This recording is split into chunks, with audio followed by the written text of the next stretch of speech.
This guy was treated like a pack mule. Nagi was a professional porter. His only skill? A magic bag that could store anything. But because of his class, he was constantly humiliated. Life wasn't easy. Nagi was rejected as an adventurer, all because his class was considered useless. They laughed at him. But what they didn't know was that inside that bag, Nagi could store everything. Food, weapons, skills. He even awakened a brutal legendary power, one that allowed a mere porter to clear dungeons alone and humiliate veteran adventurers. The world the protagonist lives in is overflowing with countless dungeons. It was a vast dungeon world, along with countless treasures hidden deep inside them. Adventurers who conquer these dungeons claim the greatest wealth and fame in this world. However, not everyone can become an adventurer. Only the chosen few could grasp that title, and the protagonist walks through desolate lands, all alone with his large backpack. A guard looks at him with disdain, warning him that a dungeon lies ahead, and only those with permission can enter. He demands to know what's around his neck. It was shaped like a pouch. Nagi had become the adventurer's pouch. He was a white-tier porter. The guard complains while scratching his head, wondering how a porter could be later than the actual adventurers. And why was he alone, without other porters, since the association must have received the 50 coin advance? Nagi explains that he is the one and only exclusive porter costing 50 gold coins a day. The guard claps his hands together in disbelief, saying just one guy costs that entire amount. Then he yells, asking if Nagi thinks he looks like an idiot. This was a dungeon that should have at least 4 or 5 porters. He couldn't do anything alone, but if he has a mouth, he should answer, since he can't even carry his own luggage alone, let alone the dungeon loot. He questions if Nagi thinks he can adequately carry the burden of their lives. If he understood, he should go back to the Porter Association and ask for backup. Otherwise, they were going to turn the association upside down. Nagi comments that they have a lot of luggage for just 4 people, and the guard continues insisting he won't even be able to carry it. The young man reflects that reactions like this are pretty common, since he was a porter charging 5 times the standard rate. In these cases, instead of giving drawn-out explanations, it was more effective to just show them, taking his large backpack off his back. Nagi quickly loosens the rope, gently stuffing their backpacks inside. The adventurers gathered around the bonfire watch this happen. A blonde guy in the center says that must be some kind of magic backpack. 2 other adventurers ask where he got it, because it would be way better if they had one. Nagi apologizes, saying it's a unique bag that others can't use, and anyway, he wants to know if they'll hire him as a porter now. The blonde guy tells him to stop being so full of himself. Even with a porter's magic bag, it wasn't impressive. The other 2 guards apologized to Mr. Jeff. Jeffnum, leader of the United Dawn Wolf Party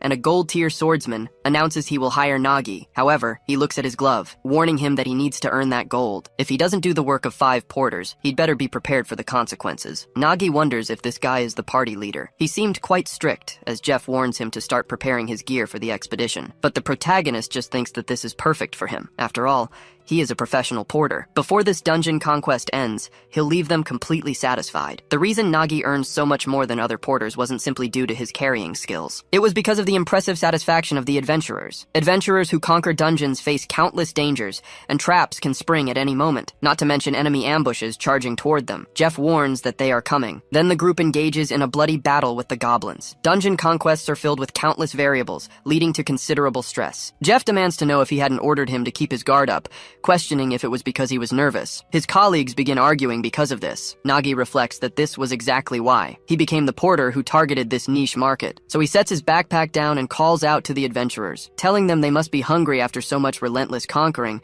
and that he brought snacks for them. The 2 are surprised by the food, questioning what that is and that spectacular smell. Nagi stands there with a plate of food, using the porter class secret skill, Dungeon Restaurant. The adventurers eat very quickly, commenting that it was so hot it seemed freshly made, and another says even the salad was fresh. He hasn't eaten anything but dried meat and meat as hard as a brick. It was incredible that the backpack had the ability to keep food fresh and even cook it. Nagi replies that it was something like that. The important thing was that they hadn't seen anything yet, opening the backpack further. His backpack becomes a large well of water, revealing an infinite hose. Nagi uses his porter skill, Arcadian Paradise, to create a bathtub. The bearded adventurer says he really is in a resort now, because it was like being in a hot spring in the middle of winter. But this definitely wasn't that scenario. Still, it was incredible. Jeff says that right at this moment, they are acting like they are on vacation, and doing something like this in the dungeon will only weaken discipline. But it was too warm to scold anyone, as he gets into the tub too. He says he has no choice but to acknowledge it. Honestly, he decided to try it, thinking he was just taking a risk, and there was no way this was worth 50 gold coins. He was planning to complain to the association and demand compensation, but for a carrier capable of such magic, 50 gold coins seems like a bargain. Nagi asks, isn't that just how dungeon conquests are? Visitors might think the difficulty lies only only in dealing with powerful monsters, but in reality, it's the tension and environmental variables. Things like stomach aches from bad meals or failing due to lack of sleep weren't rare. A dungeon porter ultimately lives off adventures, and to make money, the adventurers must clear the dungeon. So he's been doing what he can to ensure the clear. It's nothing special. The bearded guy laughs at that, saying that's an understatement, since they rarely get this treatment even outside of dungeons. After receiving all this care, he feels energized and feels like he can easily handle any enemy waiting for them, standing up while warning him not to worry about clearing the dungeon. As he said, the conquest progressed without issue. They were already a skilled party that handled groups of monsters with ease. The problem was the boss monster, which is always full of unexpected variables. Jeff applies fire magic to his sword, commenting that it would be complicated. Therefore, they shouldn't give any openings, executing a high-pressure attack. The boss extends its hand as high as it can and then slams it onto the ground. The bearded guy fires arrows at it non-stop, activating his spiderweb skill. However, the boss uses its tail. It gets blocked by a shield. His shield bearer is thrown far away. At that moment, Jeff seizes the opportunity to move his sword, using swordsman's multiplication. With a simple movement, he slices off the tip of the boss's tail, but the monster prepares a blast, which is easily deflected by Jeff's swordsmanship. The swordsman keeps trying to advance. Nagi watches all of this from afar, commenting that this time the boss was a B-rank conquest target, the Zarkum lizard. Judging by the adventurer's skills so far, the chance of success was over 80% and seems like a stable probability, but even 20% can't be ignored. A failed conquest means losing the porter's life, and that is not an option. Wondering if he should give a little help, Nagi reaches deep inside his backpack. Then he grabs a ball, saying that's where it was. The adventurer's attack power was sufficient, and creating even a single opening would be enough for a successful clear. Of course, it was wasteful to use such an expensive smoke mushroom, but right now, the priority was clearing the dungeon, so he had no other choice, moving it onto a belt because the point was to hit the target. That lizard continues advancing against the group of adventurers, ready to bite Jeff, who was defending himself. Nagi thinks that no matter how unpredictable the movements are, this was the time, moving the smoke upwards. Jeff smiles, advancing with the lizard distracted. Then he uses its back as a jumping platform, moving his sword toward the boss's head. The lizard finally opens its eyes, but ends up getting hit by the blow and having its head embedded in the ground. Jeff just stands up from there, congratulating the good work, and telling them to collect the loot. Well, the dungeon conquest ended well in the end, but the excitement lasted only briefly. The atmosphere quickly soured, and the reason was the meager rewards. From the boss monster, there should have been at least 20 B-grade magic stones, but only 5 dropped. Furthermore, the rest was treated as trash. To make matters worse, this dungeon consisted mainly of common monsters like goblins. In other words, comparing the cost and effort of this conquest with the rewards, it was a complete loss for the party. To make matters worse, they have to split these meager rewards among the 4 of them. Maybe that's why the joy of clearing the dungeon vanished, and the atmosphere grew tense. Even dividing the loot became a touchy subject, but Nagi wondered what he could even say. Since this was the business of adventuring, it was none of his concern. Porters got a fixed salary no matter how much they earned. So before the situation got worse, he decided to wrap things up. He pulled out 2 bottles of booze, thanking the adventurers for their hard work. He offered them a drink, figuring they must be thirsty. Jeff remarked that he even takes care of their post-party needs. The smoke bomb he threw at the boss had been their biggest stroke of luck in the dungeon. Nagi admitted he was caught. He just gave a little help with his modest skills. Another guard approached, saying the more he saw, the more impressed he got. This bunch of youngsters kept producing endless wonders. Nagi wondered why the mood seemed to be taking a strange turn, until something hit the bottle in his hand. An arrow stopped in the rock behind him. Nagi wondered what that was until another arrow approached. Then he dodged it with relative ease, complaining that this was bullshit. He wanted to know what they were doing. The bearded guy said it looked like he missed. He was trying to end it all at once without any pain, but he should think about it, since adventuring was a job where you risk your life, and the results can't be a total loss. The guard told him not to hold a grudge against them, since they were also in trouble with paying their taxes. Honestly, a bag like that was too much for a carrier. Nagi wondered if it would really be like this. A dungeon porter's job usually ends in losing their life in the middle of the journey. Even if they took his life, they could just say he lost it to goblins, and no one would even find it strange, since no matter how hard he tried, he was just a tool. The expressions of those who once appreciated his efforts immediately turned towards someone looking at the loot, but he wasn't surprised, much less embarrassed. This was a common occurrence in this world. In a place where your job is determined from birth, the treatment received by carriers was the lowest rank. This never changed, and never will. When he first gained this skill from the bag, the looks of contempt from people were sharp. A receptionist warned that with this ability, he could not register as an adventurer. She had already told him several times that he should go to the transport area area. If he really wanted to participate in dungeon missions, he must register as a carrier. Thus, Nagi thought the world decided he couldn't become an adventurer since it classified him as a porter. These guys must have thought the same way. A guard said that if he understood, he should hand over everything he had and go to hell, then advanced, calling him a useless bag carrier. Nagi dodged the blow, thinking that this decision didn't belong to him to decide, opening his eyes wide now. From inside his bag, the young man pulled out a sword and deflected the blow. The guard wondered how he managed to do that. Nagi planted his foot on the ground, advancing at an absurd speed without even drawing the sword from its sheath. Then he hit the guard with the hilt of the sword. The bearded guy asked what the hell that was. Nagi pulled an axe from inside his bag, throwing it randomly into the air, and thus cutting the strings of the bearded guy's crossbow. That man got surprised by this. Jeff wondered how this was possible, because Dolph had really been taken down. Then he got enraged by this, asking what the hell this was,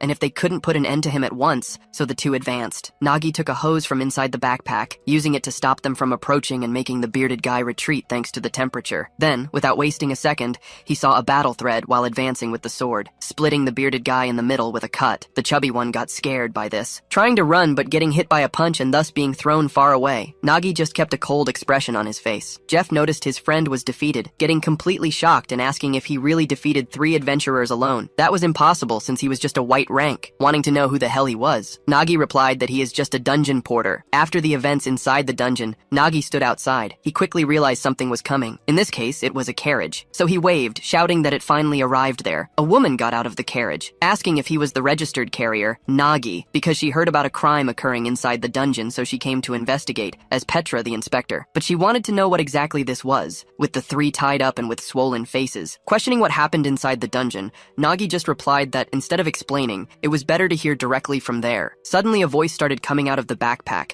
repeating everything the adventurers had said about taking Nagi's life. Petra said this was fascinating, because it was a recorder disguised as a bag and had an inefficient design. But Nagi just stated that it was a bag that records sounds. The girl changed the subject, speaking that she understood they betrayed and tried to take his life. But what made her curious was how a carrier like him managed to defeat 4 adventurers, and it seemed they were poisoned by the smoke mushrooms, and Nagi got happy for her knowing about them. Petra replied that she only knew enough to know that eating them in this region causes muscle rigidity, dizziness, and purplish coloration on the face. Nagi replied that this simplified things, and it turned out they simply ate a stew with mushrooms when they were about to attack him. Then the system appeared, and it was sheer luck on his part since a mere porter couldn't handle adventurers otherwise. He questioned if he wasn't telling the truth with a threatening look. Jeff thought these words were a lie, and for sure they ate poisonous mushrooms, but it wasn't against their will since they were in his trap. Back to their fight, Nagi called for Jeff, asking if he was really a gold-level adventurer, then made a cut that Jeff managed to deflect. The hand-to-hand battle continued with Nagi completely pressing the swordsman,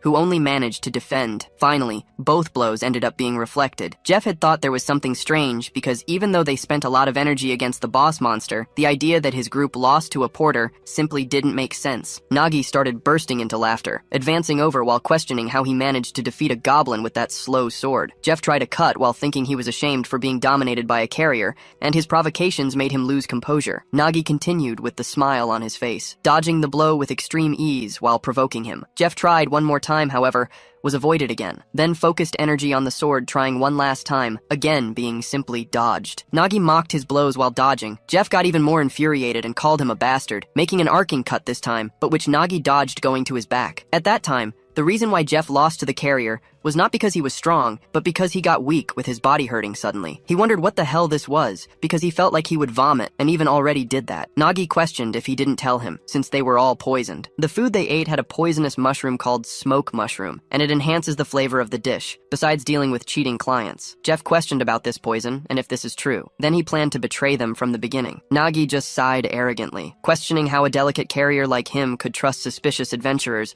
but as he said, it was just insurance. Whether the betrayal happened or not depended entirely on them, and in a situation like this, using a catalyst would make the poisonous effects come to light. But normally he would give the antidote after finishing the dungeon to completely neutralize the poison, but some idiot before that had broken his bottles when he offered. Then he questioned what he could do about it, since there was only 1 vial of antidote left. Jeff thought that even though that was how everything happened in this situation, saying that he poisoned them didn't seem true and confirmed the story, shouting that it was just bad luck to eat the wrong stew stew, reflecting that losing to a porter was humiliating. The 3 members of the group cried while repeating that it would be okay if they hadn't eaten that stew. Petra analyzed the situation with her finger on her chin. Then she said that now she understood the situation and was going to send these criminals to be transported. Nagi turned to leave, saying that his business was finished and he would go away, but Petra asked him to wait. If you're heading back to town, I could offer a ride. Nagi analyzes the situation for a few seconds, wondering if it would be free. On the way to the city in the carriage, Petra says it's a shame he had such an unfortunate experience right after arriving. On behalf of the Adventurers Association, she apologizes. Nagi says it was fine. Porters are used to things like that. Petra says even so, there's something he needs to know. Although she understands he wasn't to blame for the incident, they wouldn't see it that way. The adventurers he subjugated were all members of the Dawn Guild. That guild was famous there for its arrogance and lawlessness. No matter the reason, if one of their members suffers damage, they will retaliate. So for a while, he must be careful, until she becomes completely confused. Nagi had his head buried in his backpack. Petra asks if he was listening, and the boy confirms. Then something pops its head out. Nagi complains he told Gluttony not to come out in front of people because they'll freak out. Gluttony replies that it was hungry. Petra asks what in the world that was, and Nagi says not to worry about it. This little one was Gluttony, and it had been living in his bag for a long time. It organizes items inside. Before Gluttony started helping, his things were always getting tangled. In exchange,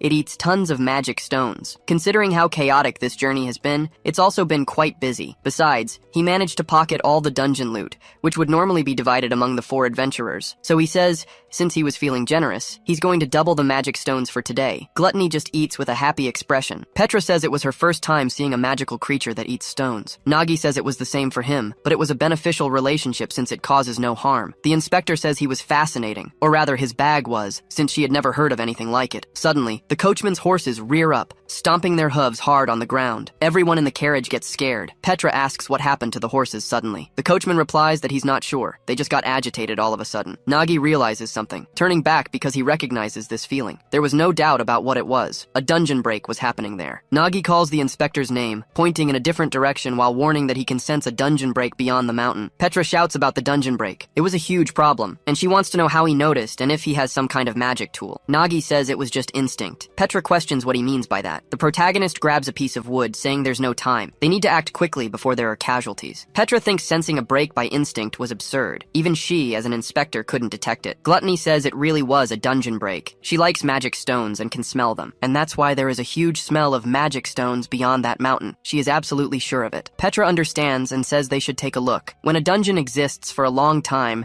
it will go through a catastrophic event called a dungeon break. That's when the monsters inside come out en masse and cause an uproar, taking lives indiscriminately along their path. That was why they must subjugate the dungeons in this world. Petra says it has gone far past the critical point, and the break will happen at any moment. She wants to know how he sensed it from so far away. Nagi replies that he could never forget this sinister feeling. It's something one should never forget. His young vision was completely shocked, standing in front of a totally decimated place. That was how horrible things become when a dungeon break occurs. Petra wonders if this man has gone through this before. But even if he has, it doesn't make sense for him to be able to sense it. Nagi says there's something strange there. If a dungeon were so close to the village, there's no way adventurers wouldn't have subjugated it by now. Petra says that's right, and according to records, this dungeon has already been assigned. Nagi questions who accepted the mission and their qualifications. The girl says it was a D-rank Rift dungeon, assigned to 1 Mithril class adventurer and 2 Copper class. Nagi wonders about a Mithril adventurer for just a D-rank dungeon. In that case, he has his suspicions. He questions what she will do, since he needs to go to the village to confirm something. Petra replies that it must be what he suspects, so she asks the guard to transport those criminals to prison for her. As a dungeon inspector, she will accompany him. Both stand in front of the dungeon with the village. That village was a peaceful place, but the citizens were gathered in a corner. Nagi says there is definitely something happening there. The citizens shout that it's been so long they should have solved this, but they haven't. If a dungeon break happens, Nero, Copper rank, tells them to take it to the group leader. Vandeshtar agrees that it wasn't their responsibility. They want to know what the villagers expect them to do since the leader disappeared. The citizens call them bastards. Nagi thinks he was right, judging by the situation. It was a dungeon no-show. This happens when a leader of higher rank than the dungeon signs up. Then, if a better dungeon is discovered in the meantime, the leader completely abandons the low-rank dungeon. Petra says it was clear the association imposes fines in cases like this. Nagi says it was nothing more than a slap on the wrist, and the girl agrees. The protagonist thinks that's it. Adventurers can get away with just a fine, but the people there would lose everything. This dungeon will break tonight. Even if they ask the Adventurers Association for help, by the time they arrive,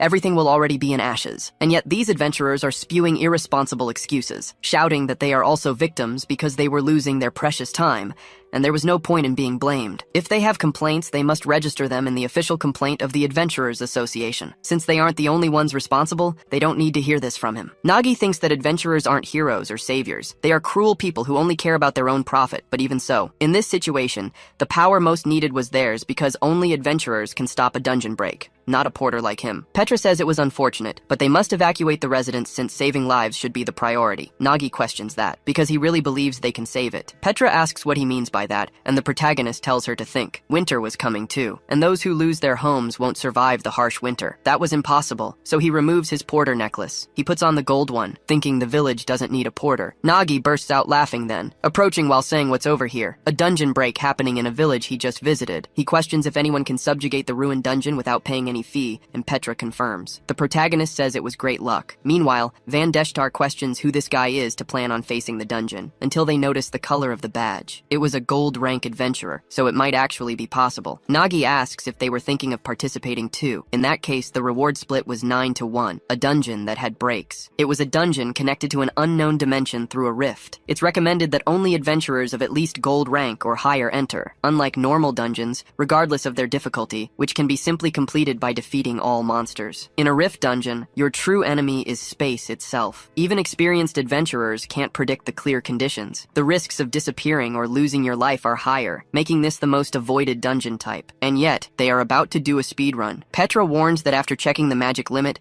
this dungeon will break in an hour. Nagi replies that in other words, they need to complete it in an hour. But within an hour, no matter what appears, it's going to be tight, especially if it's a rift dungeon. They can only hope it's an easy dungeon, since they can't waste a single minute or second. They must go there immediately. Inside the dungeon, an entrance seems to break, illuminating Nero's eyes. It was a desert with dozens of floating rocks. Nero comments that a moment ago it was night, but now they are in another world. Van Deshtar says the rookie's first subjugation begins, and the girl agrees they should show those bastards from the association. The necromancer claims he's going to put on such a performance that the association won't know what to say. Watching from afar, Petra thinks that ignorance really is bliss sometimes. One look was all it took to know they were doomed. Nagi agreed. The scene unfolding before them seemed like it was being written in real time. Petra says they need to climb it within an hour. She yells that he had to lie, but Nagi says he had no choice. If they asked for help as porters, the adventurers would just ignore them. But if a gold rank adventurer leads, others will follow. It was risky, but if they don't destroy this dungeon, a rupture will occur, and she knew that. Petra confirms. Yes, it needs to be stopped. Nero starts laughing. She asks why all the worry. This is exactly why humans are so boring. She plants her feet firmly. Leaping from rock to rock, she announces she'll climb to the top alone without any issues. Van Deshtar calls out that it's dangerous. Nero materializes fire at her wrists, using it for a boost, but that wasn't her intention, and she gets scared. Suddenly, she falls face first onto the ground. Van Deshtar asks if she's stupid,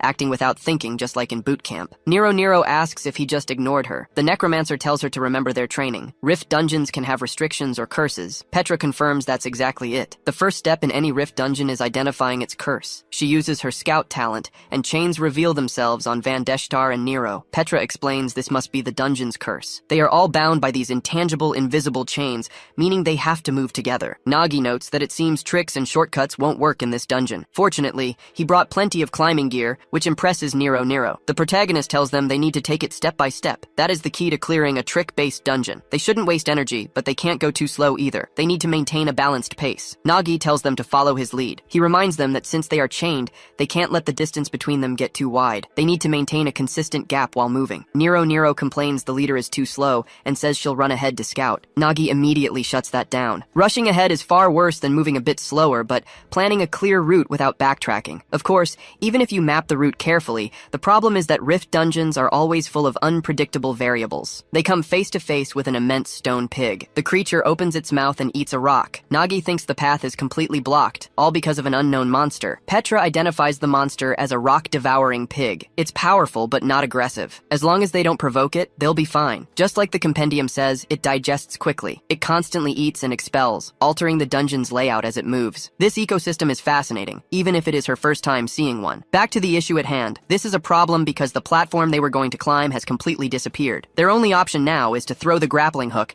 and attach the rope to the stone pig. But if they miss and provoke the pig, it could become aggressive. They don't have the time or energy to fight it. Van Deshtar says that's the problem. Finally, It's his time to shine. He tells everyone to watch closely as he uses his powers. They must witness how he overcomes this challenge. He throws 2 fingers. His necromancer talent is finger summoning. They begin to take on 2 humanoid shapes. The bone golems appear, Slyordy and Clubby. Nagi notes that it's impressive. Summoning skills like that are very rare. Petra adds that they can secure the rope without provoking the stone pig. But the protagonist questions why they look. The 2 golems begin to tremble and contort. Nagi continues, saying they look strange. Nero explains that he's been famous since training camp as Explosive Van. He's known for his lack of control over summons that tend to blow up. Van Deshtar says controlling summons is like looking in a mirror and trying to move both sides separately. Still, as long as they cross in under 5 minutes, it should be fine. Nagi says it'll be a bit risky, but they have no time to waste. They need to cross before they explode. He throws the rope toward the golems. They use teamwork to support themselves on the platform, but the rope ends up hitting the golem's face. Van Deshtar feels the pain. He yells at him to be careful because his nerves are linked to the summon, so he feels it too. Nagi starts climbing the rope. He thinks that for a high-level dungeon, they got a little lucky. His companion's skills are well suited for this dungeon, especially the summon, which makes clearing it much easier. Nagi thinks something is wrong. There are only 3 minutes left. Van Deshtar tells him to hurry because the situation isn't good, but the protagonist says the summon looks weird. The necromancer apologizes. It's going to explode. The crack in its head made it unstable. He was already nauseous and now he can't hold it back anymore. The golem's body begins to swell. It causes a massive explosion right there,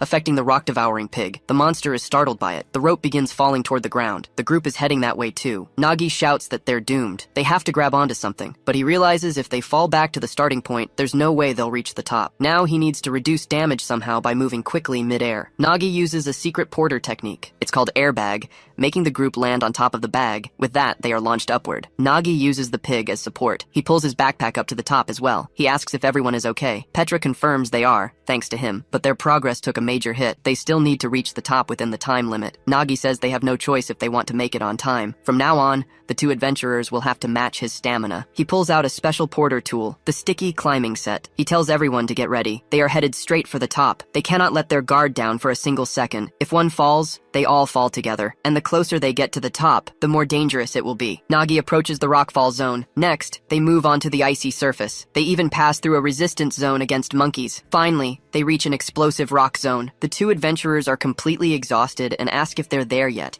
Nagi says they're almost there, just a little bit more, but the adventurers complain that's the 10th time he said that. Nero complains that she wants to fight monsters. She didn't become an adventurer to be a mountain climber. Nagi says this time he's serious. You can see the top from here. It seems the boss monster is waiting up there. The 2 adventurers are happy about the boss monster. They're going to crush the monster and wipe the smile off the association's face for ranking them as copper. Nagi thinks he understands. Based on their physical abilities and talent, they don't belong in the copper class. It's probably because necromancers are looked down upon, and beast people only recently gained freedom from slavery. Nero says that in the worst-case scenario, the leader will handle it. Van confirms, since he's a gold rank. Meanwhile, Nagi just reflects that he brought those 2 along specifically to handle the monster, but Petra asks them to wait a moment. Something seems strange here. The boss monster at the top is a serpent dragon, but they shouldn't be purple. If a serpent dragon is purple, it can only mean one thing. It's already dead. Nagi questions what she just said. A sword is already lodged in the dragon's body. The man up there yawns, waking quickly from his sleep. He asks what all that noise is. He looks down, surprised. Then he starts staring coldly at the group. Nagi thinks, this is killing intent. He begins to resist. The adventurer jumps toward the rock in a split second. He gets close to the stone while Nagi just barely dodges the advance. The adventurer lands incredibly fast. The protagonist notices the medallion on his chest, thinking it's mithril rank, and if that's true, this can't be just a simple dungeon failure. The adventurer remarks that this is going to be a hassle. He didn't expect anyone to enter this dungeon, seeing as it needs to be broken.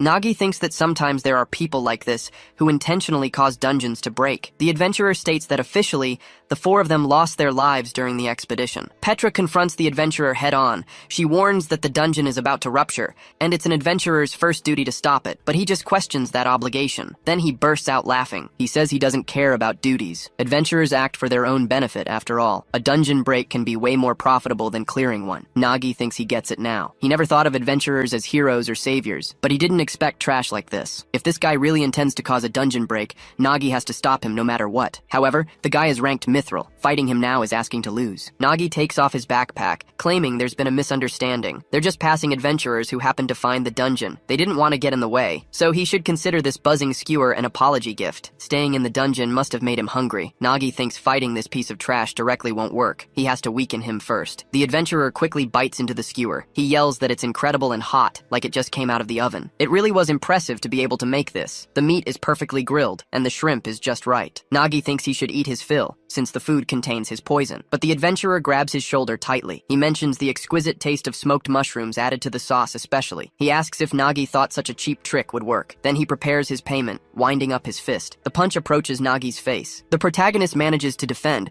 but is thrown far back by the recoil. Nero grabs the chain with her wrist, but suddenly she's pulled backward. Her foot is forced back, enduring the pull of the chain as she calls out to the team leader. Nagi lands on another rock. Nero asks what they should do now. The adventurer remarks they must be rookies who can't even break curse chains. Just bad luck. Nero turns quickly at that, but that adventurer rushes at her, yelling that this dungeon will be her last. He tries to punch the girl. Van Deshtar steps forward, telling Nero not to just stand there. An immense explosion of smoke appears on the spot. It slowly begins to dissipate, with the adventurer emerging from it with a sigh. He asks what's up with this rude summoned creature. He wants to know if the rookie is a necromancer. Van Deshtar asks if he was the one, the group leader who got approval to enter the dungeon but gave up. The mithril rank adventurer replies he wanted to know who volunteered for this dungeon everyone avoids. So it was them, a necromancer and a beast woman. No wonder people said it was a bunch of idiots. Van Deshtar tells Nero not to worry. When the leader returns, it will be 3 against 1. All they have to do is wait until then. Especially against physical attacks, his patchwork golem can withstand a lot. Just like they practiced on the training field, they advance against the adventurer. That man keeps the smile on his face. He causes another explosion there, while Nagi stays on another rock. The boy was unconscious for a moment, but he wakes up a few instants later, muttering. Petra asks if Nagi is really okay. She's already performed first aid for now. The protagonist thanks her, realizing he must have blacked out for a moment. He asks about the situation. The girl replies, it's not good at all. Nero and Van Deshtar are holding firm, but they are constantly being overpowered by the adventurer. He defends against a kick from Nero. The girl pulls back and spins with her kick once more. However, all are blocked with ease. The adventurer continues with the evil smile on his face. Then he spins the patchwork golem in his hand, striking and repelling both of them to stop the fight. Petra continues that, as expected, the opponent is too strong for them to last much longer. Nagi replies he made a mistake. He should have considered that poison wouldn't work on someone of mithril rank. He asks if she could tell him more about the guy, as he must have a reputation. Petra confirms. Among mithril rank adventurers, he is considered unrivaled in close combat. His history of dungeon attacks is also impressive, and he's famous for frequent confrontations with other adventurers, making him skilled in duels, especially his mastery of the huge broadsword. He was famous for cutting even an ogre in half with a single blow. Nagi says it's at least a relief he doesn't have one right now. He hoped to hear about some kind of weakness, but there's no way. Petra says the biggest problem is that even if they manage to defeat him by pure luck, time is running out. It's a race against the clock. Even if their destination is right ahead, there's no way to get there in time. If this chain curse didn't exist, they could have split up and run to the summit. Nagi repeats, the chain curse, and thinks that's exactly it. They can't see or touch them, but they were all tied by chains. And that's also the detriment. If one of them falls, everyone goes together. But if you think differently, it could also mean a benefit. If one person reaches the top, everyone arrives. If there's a way to use this benefit, maybe they can defeat the mithril adventurer and save time. Even if it's fake, Nagi was still the leader now. If he were the real leader, he'd use every card he has to the max. Individually, none of them are impressive. But if they combine their tools, their abilities, and everything they have, maybe they could change this. So he asks if Petra, with her scout talent, can map the terrain of their destination from this distance. The girl says it's simple, and she could even create a complete map. Nagi tells her to please do it as fast as she can. Petra pulls out a quill and uses her scout talent to write in the air, creating a 3D map of that whole area. The protagonist is impressed by this, saying the level of detail in the map was beyond his expectations. She must be a top-tier inspector. Petra replies these were just basics. She made the map for him, but she doesn't exactly know how he plans to use it. Nagi answers they would use it to take down the beast. This wasn't a battle between humans, but a fight between a human and a beast. When adventurers explore dungeons, they often encounter monsters much stronger than themselves. He asks how they managed to defeat these beasts. Petra replies that maybe using their experience to create strategies. Nagi responds that is incorrect. The secret for adventurers to defeat monsters stronger than them is to use dissimulation. They win by fighting dirty. So, to take down that beast, Nagi jumps back toward the rock, drawing a bow from his backpack. He fires at the adventurer while thinking that they have to play dirty too. The arrow approaches very quickly. The mithril rank adventurer just watches and catches it immediately. He says that even a sneak attack must be effective with these rudimentary arrows. But suddenly an explosion happens. Nagi had used the carrier's secret technique technique, sticky spider line. The adventurer replies that this was a drag, but the protagonist advances while pulling something from his backpack. That man questions a direct combat. He was finally starting to feel motivated. Nagi uses the carrier's secret technique to launch dozens of mushrooms. The adventurer looks up in surprise. The mushrooms burst into a storm of smoke. The adventurer defends himself from the smoke, asking if he covered the whole area with this. He really was a bastard. On the other side, Deshtar sighs, panting. Nagi asks if everyone is okay, and both confirm. The protagonist continues that he is happy. He asks if Deshtar can summon more golems. The boy replies that his index and middle fingers are regenerating, and he just used his ring finger, so he can still use his pinky and thumb. Nagi replies that should be more than enough. They need to listen carefully because there is a way to turn this situation around. The adventurer finally frees himself from the webs. He says it was a persistent nuisance. He's never heard of a swordsman fighting like this. He wonders if he escaped with his companions to another rock, but fighting is useless. However, he sees a figure in the smoke with a backpack. He keeps muttering as if in conversation. The adventurer says this is pathetic. All that smoke is useless if he makes all that noise. He advances with his fist. His blow is imbued with energy. He strikes the golem's head, causing an immense explosion on the spot. The adventurer keeps his smile on his face until he realizes what actually happened. He had hit a golem. This same being grabs him quickly. The adventurer asks about the patchwork golem. He wants to know how the golem was talking, but it wasn't him. It was the bag making all the noise. Saying he was caught now, the adventurer turns, questioning where the others went, until he notices a figure holding the rope. Nagi stood in front of him as the smoke cleared. The adventurer realized he planned to sneak to the top while distracting him, but the attempt was too sloppy. Now realizing he won't be able to climb using that rock, Nagi asks if he's sure about that. Deshtar's mouth hangs open. Nagi asks if it's here yet. They've been spotted and need to hurry. The boy asks for just a little longer since it was his first time controlling it from such a distance,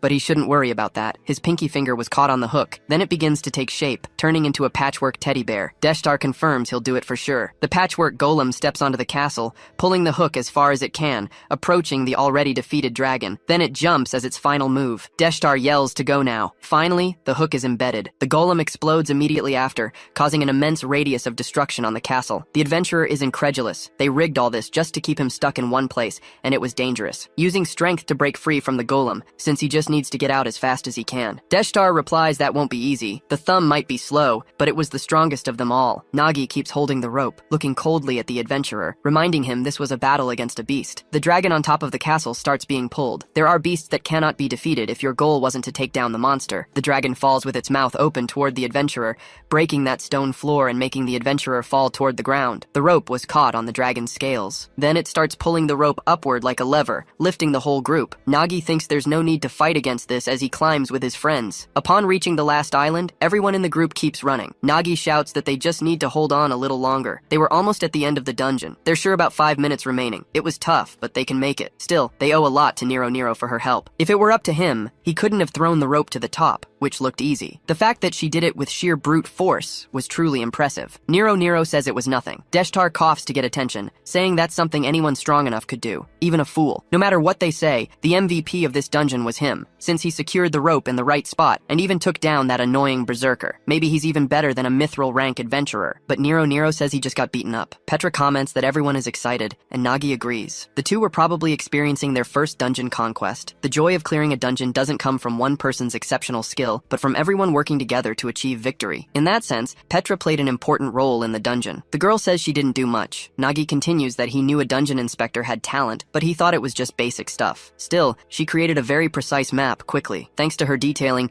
he managed to calculate the exact location. He's sure even a professional scout would admire her skill. Petra thinks honestly, compared to what they did, creating and executing that strategy quickly was much more impressive. She wonders if Nagi really is just a porter, and how that's possible. Deshtar asks what's going to happen to that berserker. Nero asks if he even needs to ask. He'll rot in prison for the rest of his life and should be banned forever. Petra responds that she's not so sure. He committed serious crimes, but the problem is he's a mithril rank adventurer. The higher an adventurer's rank, the greater their immunity before the law, especially someone of mithril rank who is protected at a national level. So, most likely, he'll get out of this with just a fine. Deshtar and Nero shout that this is absurd, but the necromancer says he doesn't care. If the law won't punish him, he'll beat him up if they ever meet outside the dungeon. Nagi replies that's a dangerous idea, because what he saw of that berserker was only a fraction of his power. He should look around. The bodies of the Stone Knoll tribe protecting the entrance were all defeated by him alone. Deshtar says he could do that too, and Nero says they just didn't have a chance. Nagi continues that the important part is what comes next. If you examine the wounds on the bodies, they all lost their lives with a single attack. The two two are surprised by this. Nagi says an adventurer's talent shines when he uses the right weapon, so they must remember that when they fought,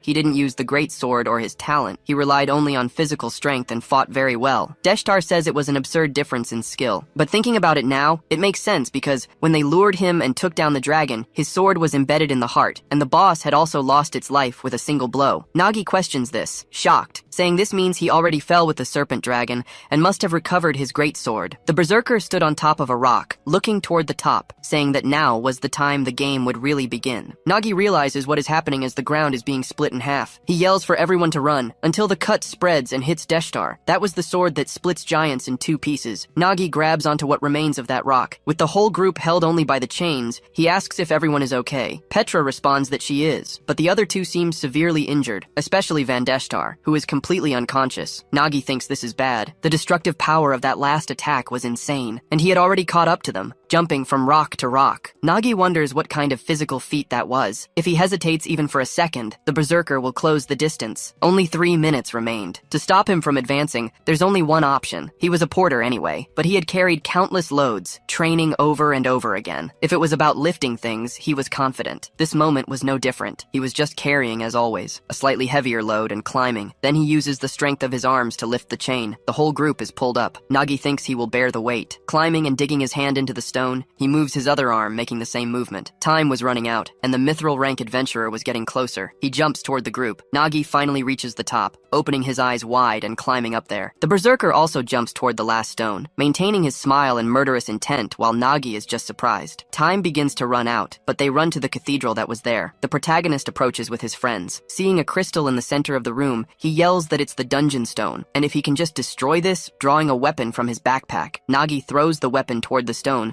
saying it's over. The dagger approaches very quickly, but an explosion happens there. The berserker approaches with his momentum. Nagi watches this, completely surprised. The mithril rank adventurer moves his broadsword, deflecting the dagger away. Then he stands in front of the dungeon stone, warning that time is up. An explosion occurs right after. The energy begins to consume the whole room, reaching the protagonist and his allies. A rift begins to take over that whole dimension, opening more and more. Outside, it reaches the village. A villager watches this, frightened, then calls out to his god, questioning why he had abandoned them. Monsters start coming out from inside the rift, forming an army of the stone knoll race, who begin to cause chaos in that land. The monsters start to salivate. Suddenly, the dragon also comes out from inside, roaring loudly as Nero stands up. She comments that the dungeon monsters revived, and Petra says they are coming out non-stop. This is a dungeon break. The berserker has Nagi's neck in his hands and starts laughing, saying the sight of a dungeon break is magnificent, and no matter how many times he sees it, he never gets tired of it. Nagi asks if he means it wasn't his first time causing a break. The berserker confirms it because a weakling like him wouldn't understand. When a dungeon breaks, it eventually regenerates into something even stronger. In other words, it becomes a dungeon with better rewards. Nagi questioned if the man did everything just for that. Didn't he care at all about the people in the village? The berserker repeated the sentiment, just for that. After all, an adventurer only cares about one thing, acquiring better rewards. What happened to weaklings like them was none of his business. Nagi thought it all felt so familiar. Adventurers aren't heroes or saviors. They are purely selfish beings driven by self-interest. He despised them. He had seen just how much destruction an adventurer with great power could cause. However, there is another side to the story. Although much rarer, there exist adventurers possessing both great power and great virtue. A woman flew over the village aboard a griffin. She took a bite out of a piece of bread, noting that everything was ready. The target was confirmed. She stood up. She intended to eliminate the fissure before it could widen any further. She unleashed a slash of fire directly at the dragon. The monsters were also defeated by the blast. They tried to escape, only to run straight into the flames. The berserker was surprised by the sudden intervention, and Petra turned around. The adventurer finally touched down on the ground. She introduced herself as Agnisa Farid, vice captain of Twilight Wind. She demanded an explanation for what happened here. The monsters from the fissure were being obliterated. Nagi could finally breathe again after being released. Petra approached and asked if Nagi was okay. The protagonist confirmed he was fine, but said it was more important for her to look. The rupture in the dungeon was beginning to diminish. Nagi yelled that it was closing. The berserker murmured at the sight. He remarked that even if it was a lower-level dungeon, opening a rupture with a single blow was impressive. He thought Twilight Wind was an extinct guild and wanted to know what what brought Agnesa there. The woman simply addressed Durakan of the Dawn Guild. Judging by the scene, there was no need for explanations. There was no way a mithril rank adventurer would fail a dungeon like this.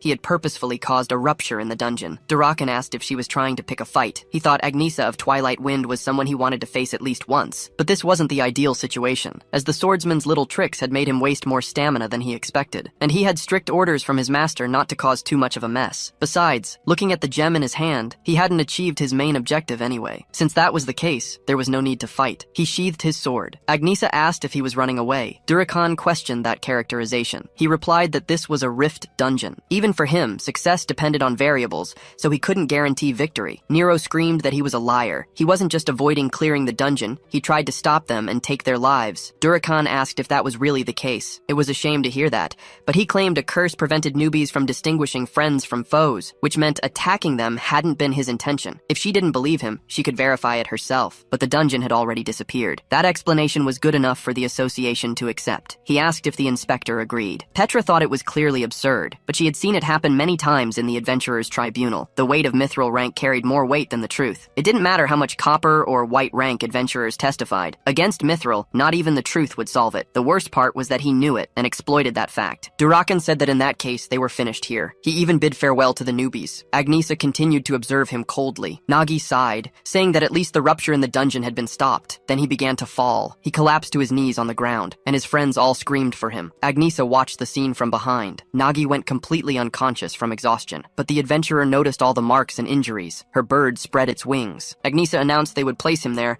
and Agamemnon could take them to the city in short order. The group agreed with her plan, and so the tumultuous expedition to the Rift Dungeon came to an end. The village greeted the morning without suffering any damage. Later, the Adventurers Association visited the village, offering apologies and promising to avoid future incidents. But of course, it was just talk, and with Agnesa's help, Nagi arrived somewhere far away, the western city of adventures, Bethlehem. There was a bird statue atop a house. This was the nest where the wind rests, the office of the Twilight Wind Guild. Nagi was sleeping but suddenly woke up. He became aware of his surroundings. He opened his eyes and found himself lying in a shabby bed. He sat up straight, wondering where he was. He asked Petra, who was sleeping at the foot of the bed. The girl woke up immediately. She was happy to see Nagi awake and asked how he was feeling. The protagonist replied that he was fine, while Nero and Deshtar yelled that he had scared them, and they thought he was lifeless. Nagi wondered where he was, as he only remembered up until the berserker left. Petra explained that it was the office of the Twilight Wind Guild, and Nero shouted that the nice lady had saved him. She even called a priest from the church to heal him. Nagi said that might explain it because,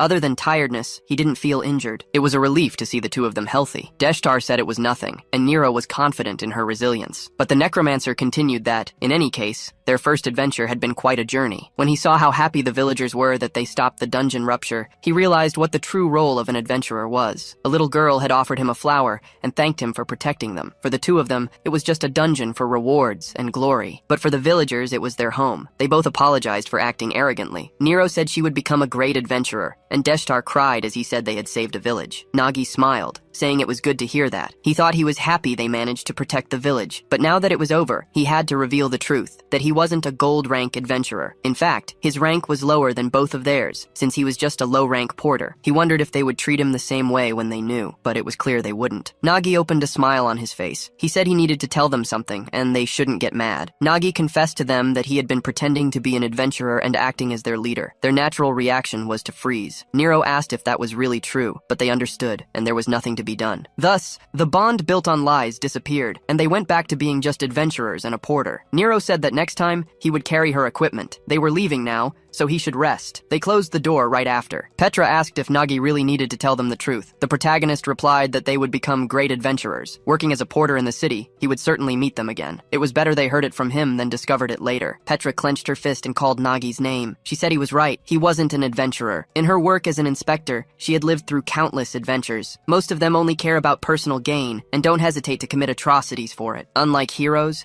adventurers live only for their profit. But Nagi hadn't done that. Even though there was nothing to gain, he conquered the dungeon and risked his life just to save lives without asking for anything. So Nagi really isn't an adventurer. He is a hero. She placed the boy's hand on her chest. Nagi was left with no response to that. He wondered about it while thinking he really wasn't a hero. While everyone's attention had been on Durakan and Agnisa's conversation during the rupture, Nagi noticed something behind him. Several stars were shining and falling. He thought it was a reward for completing a rift dungeon, and this was his lucky day. Running and grabbing the chest, Nagi used every last drop of strength to collect the rewards before fainting from exhaustion. He laughed internally while grabbing his backpack. He had gained all the rewards for himself twice in a row, and would take a look later. Petra wasn't the only one who misunderstood Nagi that day. Nero and Van Deshtar did too. They talked about how their team leader was a protector. Deshtar asked if she had realized it too. Nero replied that it was obvious. He was pretending to be a humble porter when in reality, he was a gold-rank adventurer. Nagi probably thought he had fooled them, and that they were idiots. The protagonist little knew they were even bigger idiots than he imagined. And to be fair, based on the way Nagi fought, it was hard to believe he was just a porter. Meanwhile, at the same time,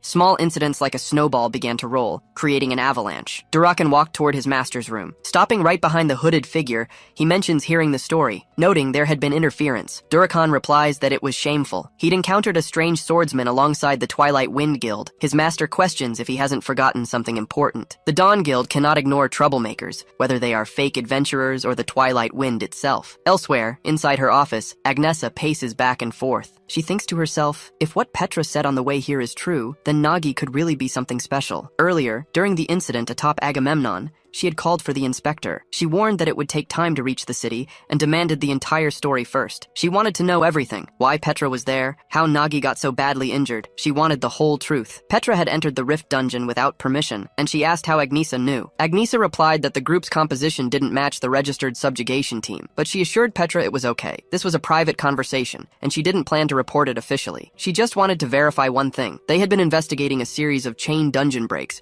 and discovered a possible connection to the Dawn Guild. That was why she happened to be there today. Petra said she heard that, but asked how the Dawn Guild was connected. Agnesa replied that it was just a theory for now. The inspector said if that were the case, she understood. However, Agnesa shouldn't just keep Nagi's illegal actions a secret. She should be praising him instead. Petra proceeded to explain everything, from how they entered the dungeon to what happened inside. Agnesa reflected on the story. A gold-ranked adventurer had supposedly led them, but in reality, it was a mere porter who successfully conquered the dungeon. If not for the Dawn Guild's interference, he certainly would have cleared it solo. Clearing a rift dungeon was something even seasoned adventurers avoided, but what truly deserved glory was his mindset, risking his own life to prevent a dungeon break. Nagi turned to the captain, recognizing her as the one who saved them. Agnesa asked if he was okay, and the boy confirmed he was, thanks to her. She continued, saying she would get straight to the point. By the authority of Vice Captain Agnesa Farid, she commanded him to join her team. But Nagi simply rejected the offer with ease. The Twilight Wind Guild was one of the most prestigious guilds in the West City, or at least it was supposed to be. After the guild leader went missing, the guild had begun to decay. And now, for the first time in a long while, a guild meeting was taking place. A purple-haired woman declared she was against it. No matter how desperate the guild's situation was,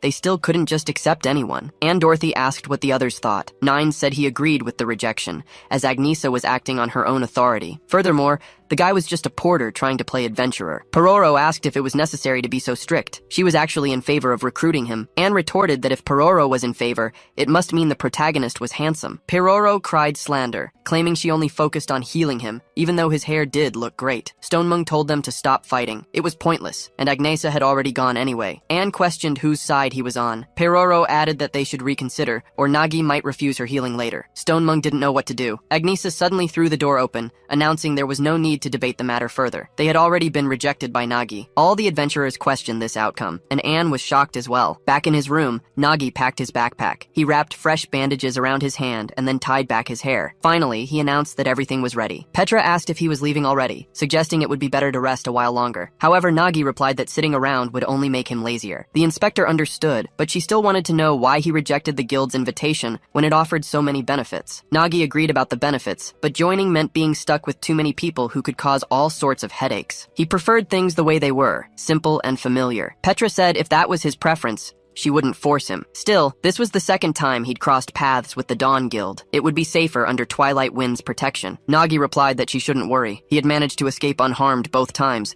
and that guild wouldn't bother with a mere porter anyway. Petra said in that case, she would head back to the association now. Nagi thanked her for everything. She told him if he needed anything, he should come see her. Nagi stood alone, his face neutral. Then he started to laugh. He said to himself he would check the rewards before leaving. He wondered what he had gotten. It had to be equipment or something valuable. He looked at his backpack, calling for Gula, wanting to know where she was hiding. He immediately bumped into Gula. He demanded to know why she hadn't come when called and what was up with her appearance, but Gula claimed it was nothing. Nagi asked if she had checked the chest and what kind of reward was inside, but Gula insisted there was nothing. Nagi noticed suspicious noises coming from the chest. He thought for a few seconds, then told Gula to move so he could check it himself. She tried to stop him, but Nagi flung the chest open. He wondered what kind of treasure hidden inside, only to be completely shocked when he opened the lid. "What is this?" Nagi demanded to know what these puppies, or baby creatures, were, and why they were inside his reward chest. He asked Gula what was going on and what had happened to his reward. Gula replied that she hadn't done anything wrong. She was just organizing the chest like normal. When she opened the box to sort things, there were many egg-like stones inside. A tiny paw emerged from one of the eggs. Gula was enchanted by it, explaining that suddenly, these little ones just hatched. Nagi thought that if her story was true, they must be stone monsters. Someone with taming talent might buy them, but some had already hatched. Judging by their appearance, they didn't look like anything a professional tamer would want. This was a problem. He had used a ton of items in the dungeon and was counting on a real reward. He wondered what he should do with them. Gula pleaded that they were poor little beings. She heard their relatives were exploited by the serpent dragon, forced into slavery, and they were sealed in stones to save them. She wanted to keep them. She promised to take care of them. Nagi figured they might be useful, so he would keep them for now. It was only 3 small creatures. Nothing too bad could happen. He told Gula to be careful, warning that if even one of them messed up his backpack or destroyed anything, he was kicking them out. Gula called out to the children, happily announcing she got permission. They could all stay. Suddenly, hundreds of them appeared. Nagi was completely shocked, screaming, "There's more than 3?" He quickly retreated from his bag,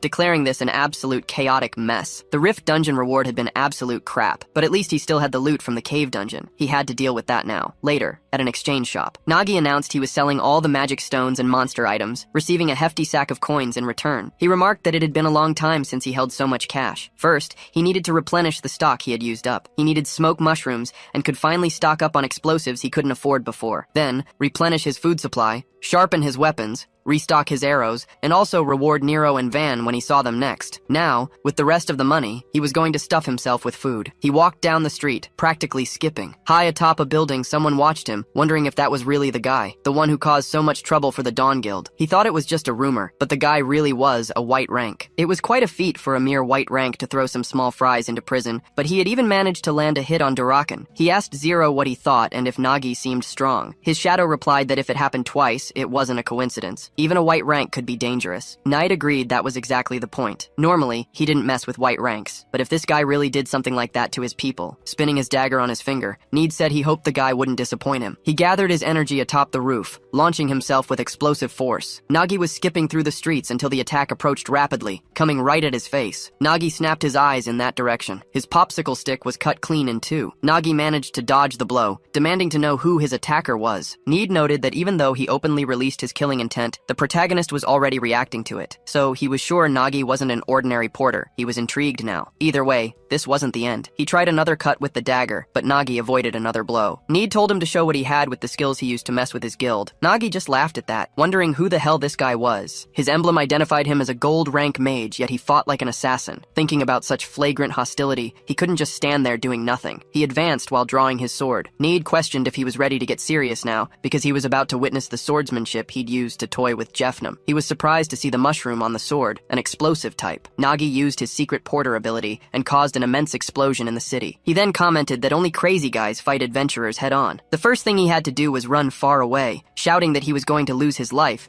and that someone should save him. He warned the guards that there was a thief after him. A police officer questioned what was happening. Nagi said there was a bandit claiming to be an adventurer who tried to take his life. The guard recognized the man immediately, asking if it was Need from the Dawn Guild, while the guy said running was disappointing. Nagi thought about the Dawn Guild, and if this meant the retaliation Petra had spoken about, but still, no matter how angry they were, they wouldn't do something like this in the city. The guard asked Need for permission, wanting to ask what this was about. Nide repeated the question, then advanced quickly from his spot, saying it was a little discipline, ready to hit Nagi. He struck the protagonist's chest. Nagi hit the wall. Knight said from what he heard, this guy poisoned members of his guild with food and ruined their raid. A mere porter who dared to mess with the Dawn Guild. Everyone knows what happens when you mess with the Dawn Guild. Nagi shouted that it was a lie. It had been the adventurers from his guild who tried to kill him. He begged them to believe him. However, everyone just glared at Nagi. The protagonist said this was useless, thinking that, as Petra said, the Dawn Guild had considerable influence. In this situation, there was no one who would side with a white rank like him. Helping him benefited no one. In fact,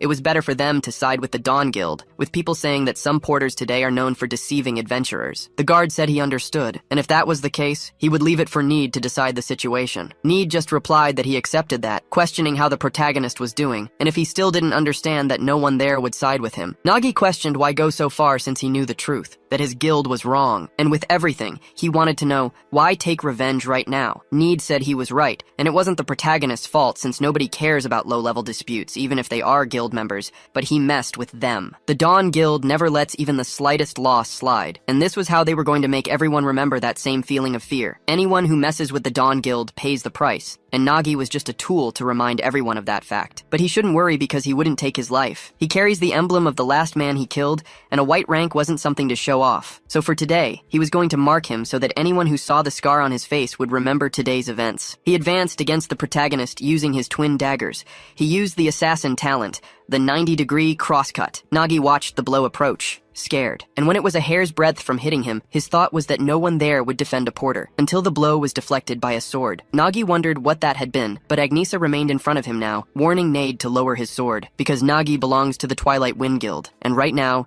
any attack on him will be considered a direct attack on them. Nade walked away with his hands in his pockets. His shadow began to move. Zero questioned if it was okay to leave things as they were, because it probably wasn't the result the guild wanted. Need replied they had no choice, as facing Agnesa wasn't part of the plan. So even if he went ahead and fought her on his own, that wouldn't be a good choice because someone else already wants to fight her. Need stopped spinning the dagger on his finger, saying that in the end, all that remained was a feeling of emptiness, because he was hoping Nagi would be something more. For a porter, he was definitely better than expected, but a porter is still a porter, another insignificant guy. So things ended abruptly, but after what happened, he'll be too scared to do anything. Zero agreed, but suddenly, a cut appeared on Need's face, bleeding slightly. Need questioned when this happened and if Agnesa had hit him. His shadow questioned if he hadn't noticed. In that case, then slowly, he must retrace his steps, one by one, place his hands on his face from the moment he found him, until the moment he thought he had finished with him, the exact moment he believed it was all over, and that the protagonist had already given up. But Nagi never did that. He was waiting for a chance, moving his fist and drawing a small dagger. Zero explained that even in that situation, Nagi used the fact that Need was coming from above to slip the dagger into his sleeve. Nagi thought that since no one in the world would side with a porter,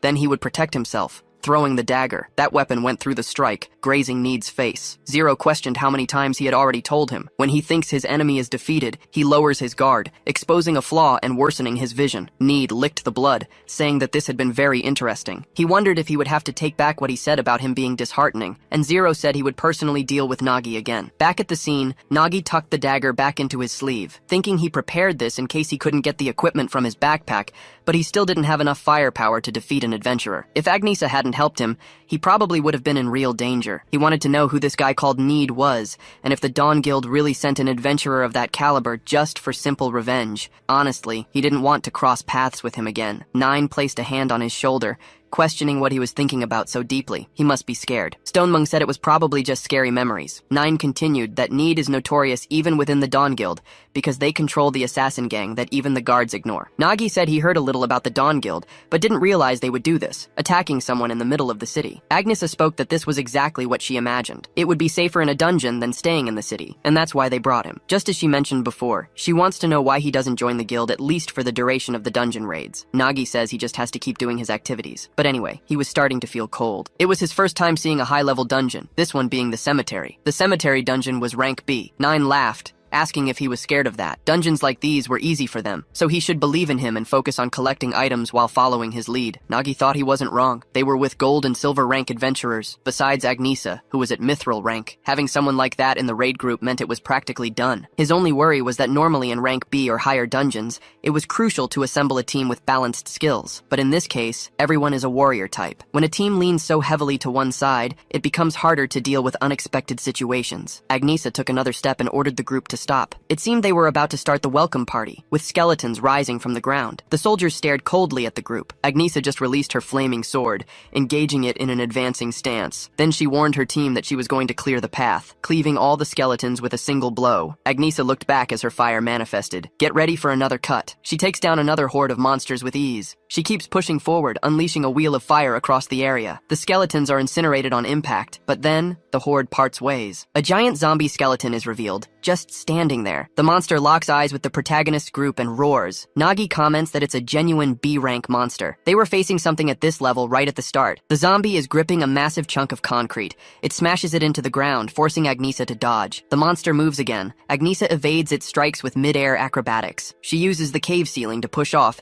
activating her magic swordsman talent, Ignition. Her charging slash cuts the monster's neck, hitting its back and shattering it into pieces. Agnesa continues her fiery dance. The B-rank monster shrieks in pain. She activates her magic swordsman talent, Blooming Flowers. A lotus manifests amidst the flames, completely exploding the monster as Agnesa lands in front of it. The rest of the group just watches. They were enjoying the show. Nagi realizes his intel on the group was redundant. He'd seen many adventurers, but never a talent this powerful. Talent is essential for adventurers. It's how they wield their class's special abilities. Capacities vary wildly. The reason adventurers can face powerful monsters, especially at mithril rank, is because they hone their talents beyond normal comprehension. Agnesa says there's no time to hesitate. They need to move fast before those things resurrect. The group keeps running forward. Resurrection is the key difference between cemetery dungeons and others. Cemetery monsters are considered weaker than others of similar rank, but the difficulty is that they keep reviving, no matter how many times you kill them. Defeated monsters gradually respawn and pursue you. If progress is slow, you can easily get trapped on both sides. When that happens, the chances of clearing the dungeon drop drastically. That's why having a priest on the team to eradicate them permanently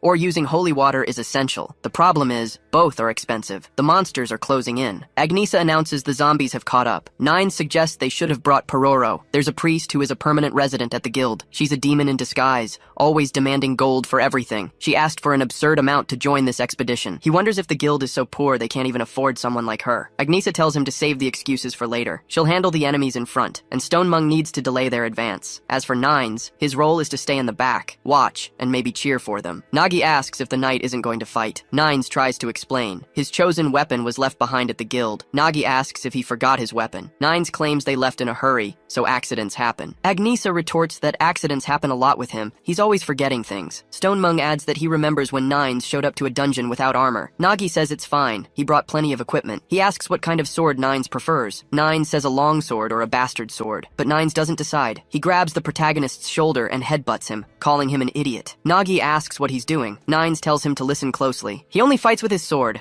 Elizabeth Robest, that is the path of a knight. Nagi stares at him for a few seconds, wondering what's wrong with this weirdo, but Stonemung tells them to wait. Something is up with the monsters trailing them. There are fewer than expected, and they're moving slower than normal. Agnesa realizes why. The zombies' feet are covered in thorns and glue. She asks about the tax. Nagi says it's nothing special, since the monsters will resurrect anyway. The most dangerous part of this dungeon is getting trapped by respawned monsters, even if you can defeat them again. This is his scout trap ability using stable, sticky tacks. He explains that's why he's been dropping them as they move. He thought it was a crucial weapon, even if it hasn't helped that much. Stonemung and Agnesa declare that he is definitely much more useful than Nines, shocking the knight. The group keeps pushing forward as fast as they can, wondering how many times these things will revive. Nine says if he just had his weapon, these guys would be nothing. Agnesa says they need to escape before getting surrounded. They spot the end of the cave. Agnesa yells that it's Stonemung's turn. The bear indicates he understands, activating his tank talent, Stone Shield. It rises from the ground, covered in spikes. The zombies slam into the barrier, trapped by the shield's path. Stonemung says it's ready, but it won't hold for long. They need to escape quickly. They are surprised to arrive at an underground lake zone. Nines wonders what kind of dungeon blocks the path with a giant lake. Nagi points out that at least a boat has been prepared for them. Nines jokes that it's very considerate of the dungeon. Anyway, they have to move. It seems there's no choice but to use the boat. Stonemung warns the zombies will catch up soon. Nines finds it strange that this small boat can hold the weight of their armor. Agnesa retorts that since he doesn't even fight, he should swim. Nagi suggests it's better if they take them off. Mr. Nines and Mr. Stonemung Stonemung should put their armor over there. Both sets of armor are left on the ground. The two warriors prepare for the boat. Agnesa watches from a distance, then gets shocked and lets out a scream. She wants to know how much Nines is planning to take off. The knight insists it reduces weight. The boat departs with the group aboard. Nines bursts out laughing, pointing out that Agnesa screamed. Even a mithril rank gets flustered, apparently. A few minutes later, he raises his hands in apology, his face bruised. He promises to wear more appropriate clothes next time. Agnesa says it wouldn't be so bad if he hadn't forgotten his weapon, since now he's completely useless. Nines argues that she knows if he had his weapon, he could clear the dungeon alone. Agnesa says that's exactly the problem. What good is his weapon if he doesn't keep it with him? Nagi thinks about this knight's path. Adventurers with this talent create a code to embody their beliefs. The code establishes an absolute rule they must follow, but in exchange, they gain immense power. Nines established a code where he cannot fight with any equipment other than his sword. It's a rule he must obey, and in return, his weapon is legendary. Nagi asks if that isn't considered a weakness, which is why most people keep their codes secret. Agnesa agrees, but this guy talks too much. There's no one in the city who doesn't know his code. Nines argues that even if they know, his sword is invincible. Agnesa comments that Nines has always been an idiot, so she'll let it slide. Anyway,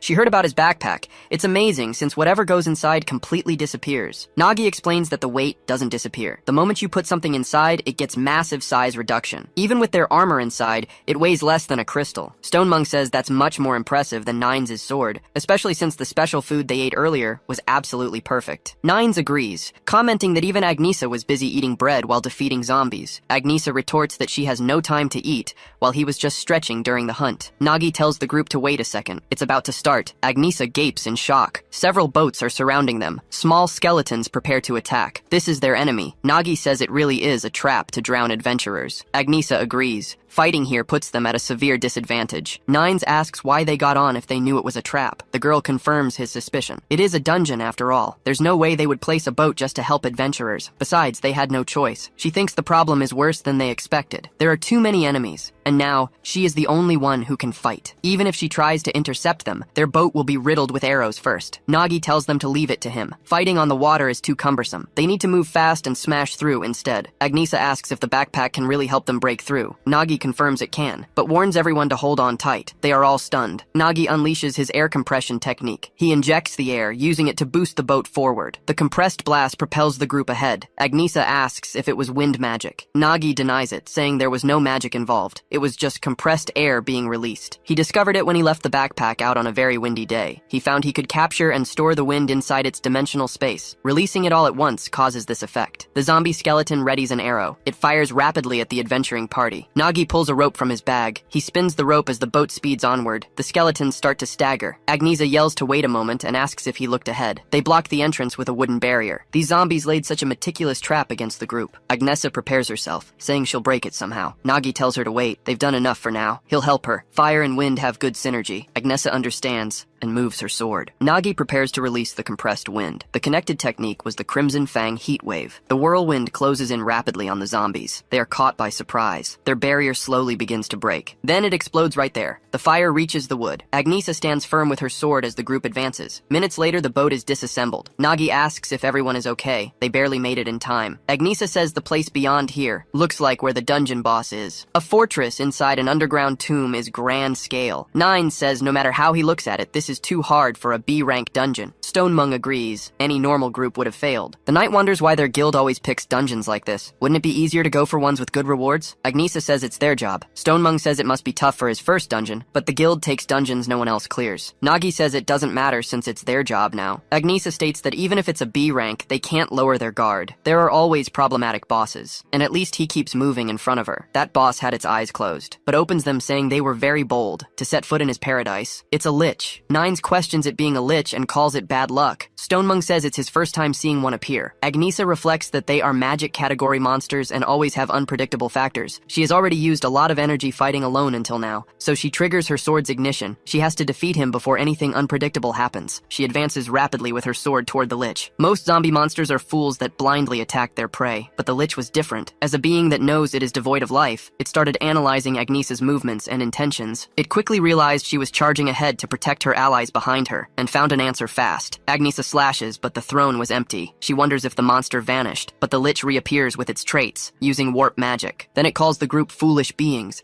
telling them to become its servants. Nagi just gets scared by the power, but Agnesa orders them out of the way, taking the brunt of the magic herself. Nagi thinks they might be facing the worst possible scenario in this dungeon. Agnesa had become their enemy via the lich's magic. Nines tells Stone to grab Nagi and run. The two question him. No matter how strong he is, he can't stop Agnesa. They need to run, but Nines just repeats it, asking what they were talking about. A knight never turns his back on the enemy, even though he has to admit this looks pretty cool, saying that no matter how strong Agnesa is, she already burned a lot of her strength. She handled the whole dungeon alone. No surprise there. At this point, he can probably handle her. Agnesa activates an even stronger ignition, charging with a blast of fire. Nines tries to hold his stance, but is completely shocked by it, screaming while retreating in fear of the blows. He wonders what the hell this was. How does she still have so much strength? Dodging the blows with extreme difficulty. Agnesa advances on him again. Nines repeats that a knight never turns his back. He gets up from the ground one more time, only this time, he's running backward. Stonemung and Nagi had exited the castle. Both approach the coast, but Nines asks them to wait for him. Nagi questions if he wasn't going to fight her. Nines says he was joking. There's no way to stop Agnesa. Stonemung replies honestly that he didn't expect much from him since he turned into zombies many times. Nagi stops the group and tells them to look ahead. Down below, it was full of boats. The zombies had already reached land. They were completely surrounded by enemies. There are too many of them. It's bad because outside, there are zombies. And inside the fortress, they have Agnesa, who remains standing facing the group. Stonemung says he'll buy some time for them. Slamming his fist on the ground with his shielder talent, stone seals begin to rise,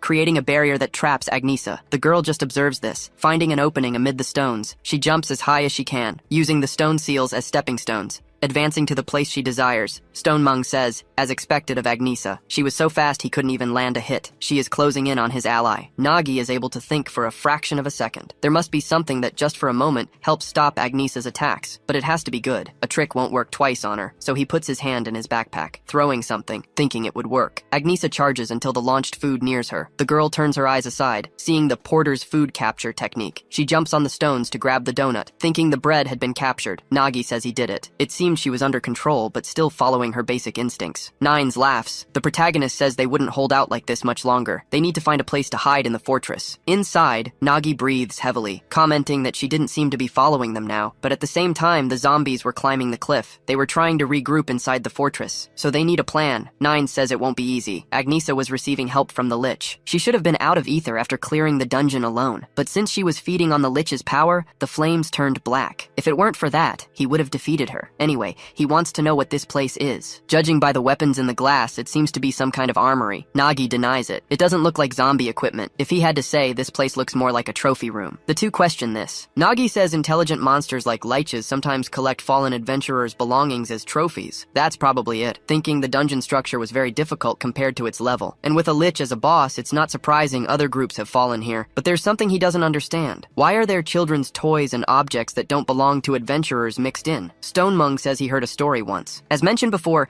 they usually go to dungeons that are avoided. When this dungeon appeared, it was notorious for repeated failures. But strangely, after that, people in the village started disappearing. They didn't notice anything unusual while exploring the dungeon. Nagi says it was a kidnapping dungeon. That means the monsters leave the dungeon and kidnap civilians. Nines repeats the concept, saying it hadn't been a dungeon break. He thought the monsters were trapped inside. Nagi says it was just a theory since kidnapping dungeons were very rare. Normally, monsters can't leave their dungeons because the energy field outside can't draw out their full strength. They only leave when something abnormal happens, like a dungeon break. Nine says he has something to confirm regarding that. They need to defeat this lich and find out for themselves. They have no other choice. He will defeat the lich, because a knight cannot stand idly by in the face of injustice. He asks where the other two were looking, but they say it was nothing. Nines declares that this time he'll do it right. He ties a blindfold over his eyes. From this moment on, he is denying his knightly vow and drawing his sword. Nagi warns that this must have serious consequences, and asks if he's sure about it. Nines asks who knows. It was a personal vow, not an external force. Regardless, if he can land one solid hit on the lich, he might at least break its control over Agnesa. Stonemung asks what they should do to get him in front of the lich. Nagi asks if he can really pull this off. If they guide him to the lich, can he take it down? Nines says that's the wrong question. If the theory is correct, there's nothing else they can do. It is something he is obligated to fulfill. Nagi agrees, He will act as Nine's eyes to guide him to the boss. Stone Mung questions the plan, noting they are already up against an entire army. To defeat the Lich, they have to get past Agnisa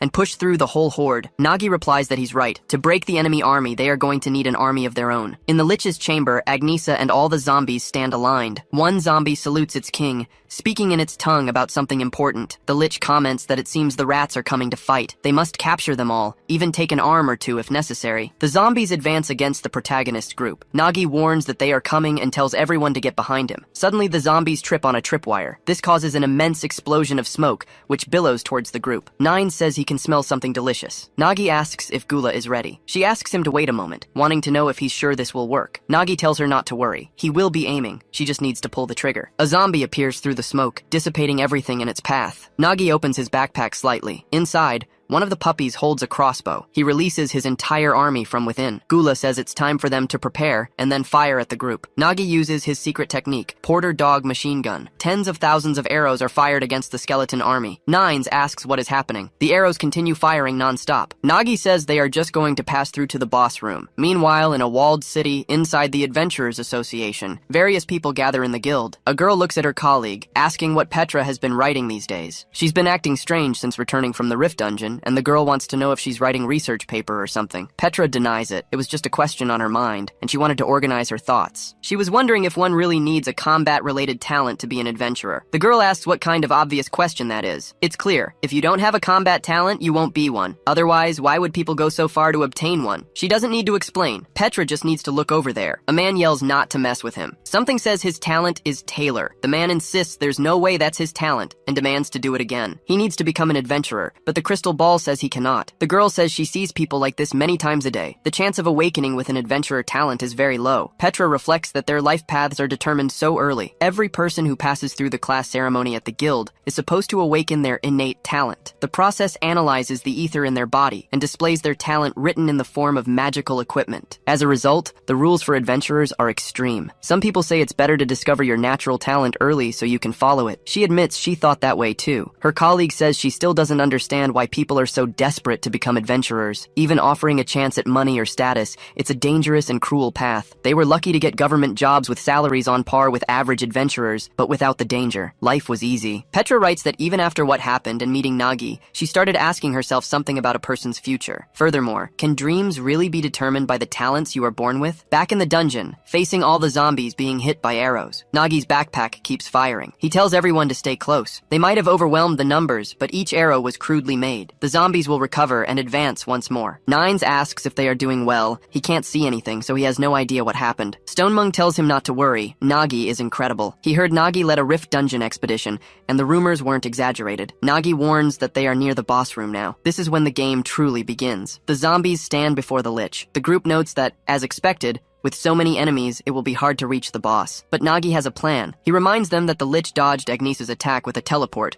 This means they can defeat it with a surprise attack before it reacts. Nine says that's no problem. He'll end it with one blow. Nagi tells him to wait. Speaking like that will let the enemies hear them. Nagi thinks that to reach his target, he must cross the zombie soldiers blocking his path. But they aren't fighting them anymore. He doesn't need to fight everyone anyway. He fires an arrow tipped with an explosive mushroom. However, it approaches the chandelier, getting close to its lamp. Nagi thinks all they need is to change their perception. Zombie creatures by nature rely much more on their sense of smell than sight. According to the renowned book on zombies, Ghost Walk, there was a man who explored by covering himself in zombie corpses to pass through an entire army. They don't have any bodies to use right now, but luckily, his backpack absorbs the scent of the location the entire time. Nines asks what that horrible smell is. Nagi tells him just to endure it for a bit, because they won't recognize them. They are moving straight toward the Lich. The zombies continue walking right past them. Stone Mung pretends he is a zombie and is hungry. The group successfully crosses through the zombies. The Lich asks if they were trying to pass with such a stupid trick. They are idiotic little rats. It wants to know if they think these tactics will work on them. It uses fire hole magic. The zombies are dazzled by it. The Lich wonders where the rats are hiding, then turns around. Stone Mung slams his fist on the ground. A stone wall rises up. Nagi climbs atop the wall, warning Nines that the Lich is right in front. Nines mentions those lovely things, and then gets pushed. Nagi warns that Agnisa is there. He's going to use bread to divert her attention. They will only get one shot at this, and Nines understands. He grips his giant sword tightly. He will end this with his single strike using the Night talent. The Lich begins to use its teleport, but Nines declares it isn't going anywhere. He cuts through even the magic, intending to split it in half. However, his face is struck by a shoe. Agnesa kicks the boy away. They wonder how that happened. Did Agnesa not eat the bread? There was no way that should have happened, unless Agnesa was full. Stone Mung notes she has eaten a lot up until now. Nagi says it's not too late and Nines needs to try one more time. The knight begins to scream with his energy. A soul forms around him, stating that the knight broke his knightly path and brought dishonor. Therefore, it will deliver judgment, judging Nines with chains. Nagi tries to call out to his friend, telling him to dodge because the knights are coming. Stone Mung said he'd hold them off for now, blocking the way with a stone wall. The zombies started climbing. Nagi climbed down the rock toward his friends. Stone Mung told them he couldn't keep the wall up for even 5 more minutes. His ether was fading fast. They needed a plan. Back at the Adventurers Guild, the blue-haired girl explained that ether was the reason. Like Petra said, there are untalented people who want to be adventurers, but the decisive difference between them was ether. Only combat-related talents could accumulate and refine ether in their bodies. Low-level monsters could be handled by normal people with regular training, but against high rankers or the dungeon bosses found in everyone. Without ether, defeating them was simply impossible, so she wondered how they could ever become adventurers. Meanwhile, Nagi stood before the Lich. An explosion ripped through the area. Someone yelled to hold them back and told the protagonist to run. Nagi said he couldn't do that. Nines replied that it was an adventurer's duty. They failed the subjugation, so it was their responsibility. The Lich commented that this was pathetic. He wondered if they thought he'd let a single rat escape after sneaking into his palace. The adventurers cursed him as the magic moved, striking the group moments later. Nines and Stone Mung screamed in pain. The Lich just floated there, facing them. He declared they weren't even worthy of being entertainment. They were no better than insignificant worms, unworthy of facing him directly. So, he hoped to enjoy himself another way, the sight of former comrades taking each other's lives. It was one of the most beautiful things to see. Agnesa stepped forward. The fire attack approached the protagonist. He watched it, slightly terrified. In the Adventurers Guild library, Petra was studying. She analyzed a book discussing how a talentless man could become an adventurer. Her colleague appeared, surprised to find Petra there. She wanted to know why Petra was so obsessed with this, digging through old books. She thought she'd explained clearly. Without talent and ether, you can't become an adventurer. Petra said she agreed and used to think the same way. But recently, she met someone who made her question it. She asked if Rasha knew how many dungeons porters normally participated in per year. Rasha said if they worked hard, maybe 2 or 3 times a week max. So, about 100. Petra confirmed that normally it was about 100,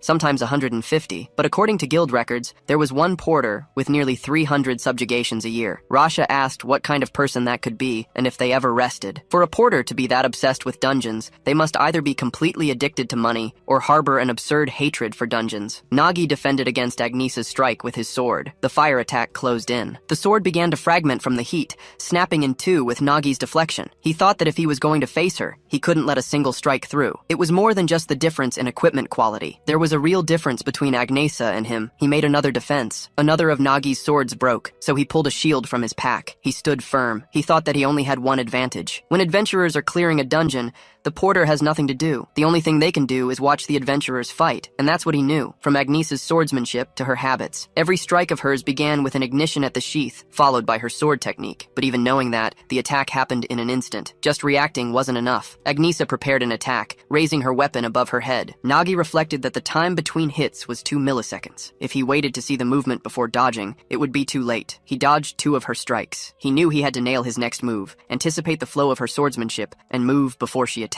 Even so, she was faster than he expected. He needed to act in at least half that time. He wondered if this was the limit of his reaction speed. Nagi reflected that with this sense, he should be grateful to Durakan. After taking a hit from him, he had felt the speed of a mithril rank strike, but that was absolutely everything he had. If he stayed defensive, the situation wouldn't change. There were only 2 ways to break this stalemate. One was to defeat the Lich casting the domination spell. The other was to land a powerful blow on Agnesa and snap her out of it. Now the latter was his only option, even if he could land just a single hit on her. First the axe, since normal swords broke the moment they made contact, but if it was an axe like this, it would be rejected or invalidated, broken and thrown aside. Nagi realized the weapon didn't matter. Against the flame-infused Agnesa, it was sliced like tofu. He wondered about the spear. Maybe he could take advantage of its reach. However, the flames moved again. That attack was rejected and invalidated once more. The protagonist reflected that against magic that breathed like a dragon's blast, reach was meaningless. All that remained was to keep trying until something worked. He yelled for Gula to dump all the equipment from the backpack. All his weapons were thrown high into the air. Nagi advanced, meanwhile, holding 2 swords. He moved his fists at incredible speed,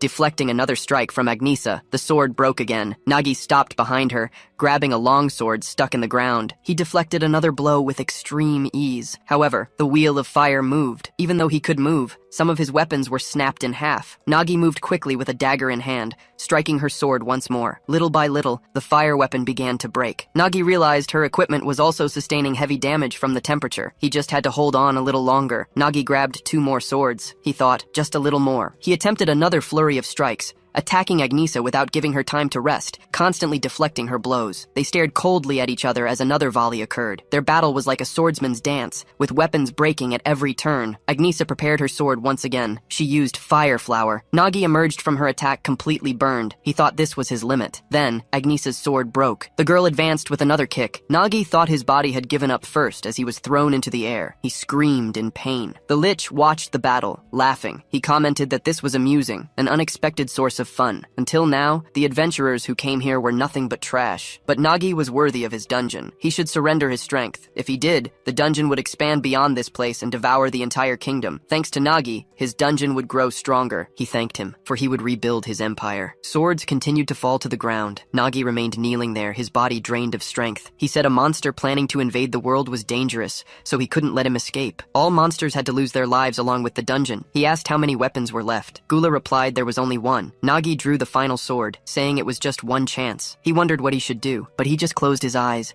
thinking there was no other way. Facing extreme crisis, Nagi lost consciousness for a brief moment. In a dreamlike state, he returned to the reason for his dungeon obsession. On the day he lost everything, Nagi made a vow to destroy the dungeons, but it wasn't something a mere porter could do. A man had told him to give up, yet looking at him it didn't seem like he would give up. As he knew, someone without talent couldn't become an adventurer. But there was one thing he knew for sure. Adventurers exist to defeat monsters. So, he questioned what happens if someone strong enough to defeat an adventurer appears. It wouldn't be easy, but it wasn't impossible. If he trained for a while, there might be a way. For him to master the technique of a single sword, learning a little of everything would never get him to an adventurer's level. Instead, he would improve just one thing, a sword strike containing all his power. If he could maintain that, his single blow would be capable of reaching the level of an adventurer. From then on, Nagi trained endlessly in a strike that held all his strength. No matter how hard he trained, nothing ever changed. It was like facing an insurmountable wall he'd never cross. Yet, he never stopped training. Maybe that was why. Even while unconscious, his body reacted on instinct, a posture honed by years of practice. It all started with the sword leaving its sheath. Nagi didn't have a sheath, so he used his backpack instead. The Lich screams for them to rejoice,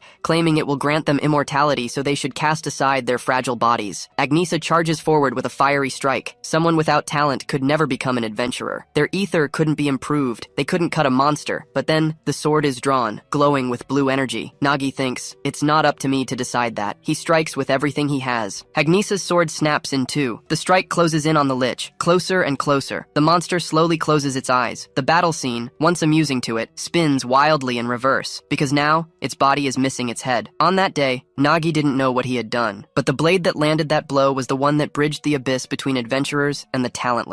And in the years to come, his swordsmanship would be remembered by this name. The swordsmanship that surpasses all limits. The Azrahan quick draw. Dungeons kept expanding without stopping. At that rapid pace, humanity's power couldn't stop them anymore. With the endless appearance of dungeons, the kingdoms of the world neared destruction. But then, humans awakened ether in response to the growing threat. Under the name of adventurers, they began conquering dungeons. Some say this distinction wasn't discrimination but protection. Rasha mentions that back in those days, there were people who couldn't accept reality and entered dungeons to hunt without the talent of an adventurer. You wonder what she thinks happened. They all lost their lives. Remembering that, separating people by talent might seem cruel, but it was a system designed to protect those who couldn't become adventurers. Petra thinks that was true, but perhaps it wasn't the most logical or real perspective. But on the day the dungeon break occurred in the rift, when Agnesa arrived at the scene, she saw the way Nagi looked at her. It was as if his eyes were saying that he too wanted to be an adventurer. So, hoping that talent wasn't the only thing defining adventurers, she leaves those words behind. Back at the Lich's fortress, Agnesa wakes up, wondering how Nagi managed that with a single blow. The protagonist says it's not over yet, and this thing is still alive. The Lich screams that he's a bastard for daring to lay a hand on its body. Liches are quite troublesome monsters. Besides being magical, they possess absurdly persistent life force thanks to their life vessel. Unless they are broken, they can revive endlessly. Nagi thinks he needs to move his sword again, but his body feels the impact of the pain. He collapses to the ground, thinking his body won't move anymore. Agnesa shouts for Nagi to rest. She'll correct her error. The Lich prepares another spell, telling the human to come. Agnesa dodges the attacks with ease. She thinks there are two ways to end a lich. One was to find and destroy its life source, or continue attacking until its life force is exhausted. The lich screams that the attacks were useless because it is immortal. Agnesa approaches, questioning if that was it, because it flooded its body with mana for control, but that was no different than exposing its own weaknesses. Through the flow of mana, she was able to see its life source, seeing that it was the throne. The lich yells for that crazy woman not to attack, but Agnesa prepares her ignition mid-air. She charges and cuts the throne in half. The lich is left slack-jawed at the sight, but it begins to be destroyed. It denies it, its dream being shattered so suddenly. Agnesa keeps moving her sword forward, facing the throne. She questions if Nagi is okay and what sword technique that had been. The protagonist sits on the floor asking who knows about that. He has no idea. He just thought he needed to stop her somehow, and things just worked out like that. Either way, he was just happy everything ended thanks to Agnesa. The girl says he doesn't have to be proud of that. He just brought injuries to everyone. Thinking that even under the lich's control, she remembers everything clearly. Even though he wasn't moving on his own,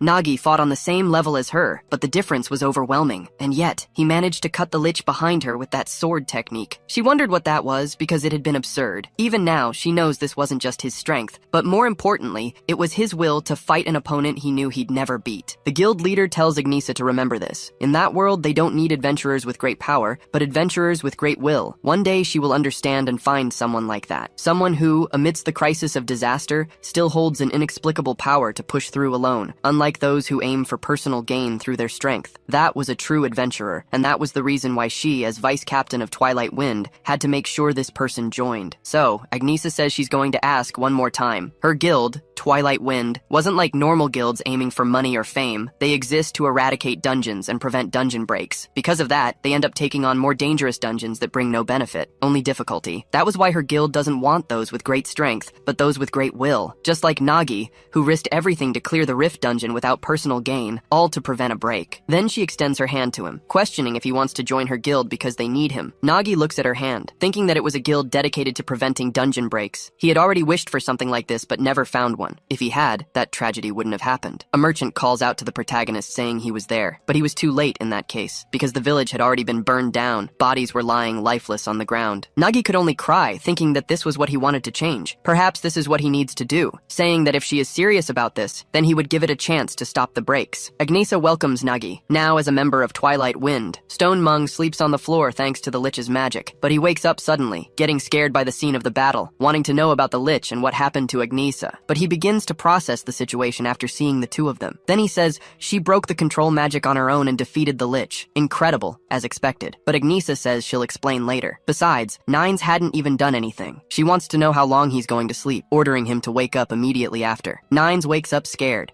and calls for his vice leader, but he tells her to wait and grabs her, giving her a headbutt, because he was going to release her from the control of the magic now. He questions if Nagi saw that because he saved Agnesa and didn't even need his sword to shine. Agnesa gets even more irritated, saying that she really is going to take this bastard's life. Nines questions what was wrong, and in this way, they cleared the cemetery dungeon and the gate was closed. Nines says he was the one who went through that hell, and Agnesa says the dungeon is over. But their work isn't yet. The items recovered from the cemetery dungeon. Normally, the association sends people to return them to their owners. But since the dungeon was far away, the chance of that happening was low, so they did it themselves. In a bed, a woman puts a pot on the fire, preparing a stew that looked delicious. The mother prepares the food with dedication, placing it inside a bowl. She and her husband sit down to eat with a bowl of food at their side, but that one had no owner for now. Nagi knocks on their door. Both are surprised to have a visitor at this hour, but the protagonist was holding the teddy bear. The mother starts to cry at that, kneeling on the floor for having lost her daughter. This was certainly more difficult than cleaning the dungeon, but it was still something that must be done. The group comments that they returned the belongings that belonged to the villagers. The association would be able to track the owners of the adventurers who wore guild necklaces. Agnesa says he must be thinking hard, but her guild believes this is part of an adventurer's duty. Nagi denies it. He doesn't think that's it at all. The victim's family he met cooked an extra meal every dinner because they never knew when their loved one would return. He doesn't think giving them this was right, even if it's the truth. They would lose hope, but Agnesa insists it was best. It will be painful now, but they won't be trapped forever. She's sure it was for the best. Nagi is left speechless. Nine says he still doesn't get why that damn lich went so far to kidnap civilians. Agnesa asks who knows. There's an old rumor that dungeons get stronger the more lives they take. If it's the cemetery one, maybe that's it. But like Nine said, nothing makes sense. He saw the lich's final moments with his own eyes. It was crying. He clearly heard it apologize to the creator. That name isn't something a non-adventurer should speak. This dungeon was full of irrelevant irregularities. She continues, saying she doesn't know why people were kidnapped, but before anything else, they need to clear dungeons first. That's why they exist. After completing the hunt, they returned to the city a week later. Then Nagi found something shocking. Nero is begging, asking him to just spare a coin. Nagi asks what the hell happened here. He realizes the two were completely destitute. At a restaurant with the pair, Nero eats while yelling about the food. Deshtar does the same with his bread. Nagi tells them they'll choke at that pace and to eat slowly. If he understood their story correctly, basically, while he was away for a week in the cemetery dungeon, these two were throwing a tantrum, yelling at Anne to let them join because they invited their leader too. They claimed to be genius adventurers, and that she'd regret not letting them in. Anne reflects that these two were annoying, and hours had already passed. She tells them that from what she heard, he wasn't even their real leader, and they were tricked. She realizes reasoning isn't working because they won't listen. But wait, there was a method that might work. She says in that case, she'll give them an entrance test. The two say they'll pass no matter what. Anne asks if that's so. Their entrance test was to gather 5,000 gold. They were broke, but they tried. Nero says even combined they don't have 500 gold. Deshtar comments the only tasks they can take are pest control, paying 30 gold. At this rate, they'd never join and would get fired. Until a strange man approaches, asking if they need money and if they dreamed of getting rich quick. He said to put money in to earn more now, or they'd miss a rare opportunity. The two say this was the method. They didn't know it was the fastest way to get money. The man says it's starting, and calls them losers. Nero and Deshtar question this. It was also the fastest way to lose money, ending up with nothing. Nagi summarizes, they gambled everything away and starved for days. Deshtar says the leader saved their lives. The protagonist reflects that he knew adventurers were stubborn, but these guys are idiots. The entrance test was basically an excuse to extort them. Deshtar says he heard Vice Leader Agnisa personally invited him, but he rejected it. Nagi tells them he actually ended up joining in the end. The blonde gets surprised and tells him to ask them to let them join too. But wait a second, this was their test. If they don't pass with their own strength, it's meaningless. But he thinks along with Nero. They say it's still a lot of gold and they want his help. Nagi wonders what to do. All his weapons broke in the dungeon,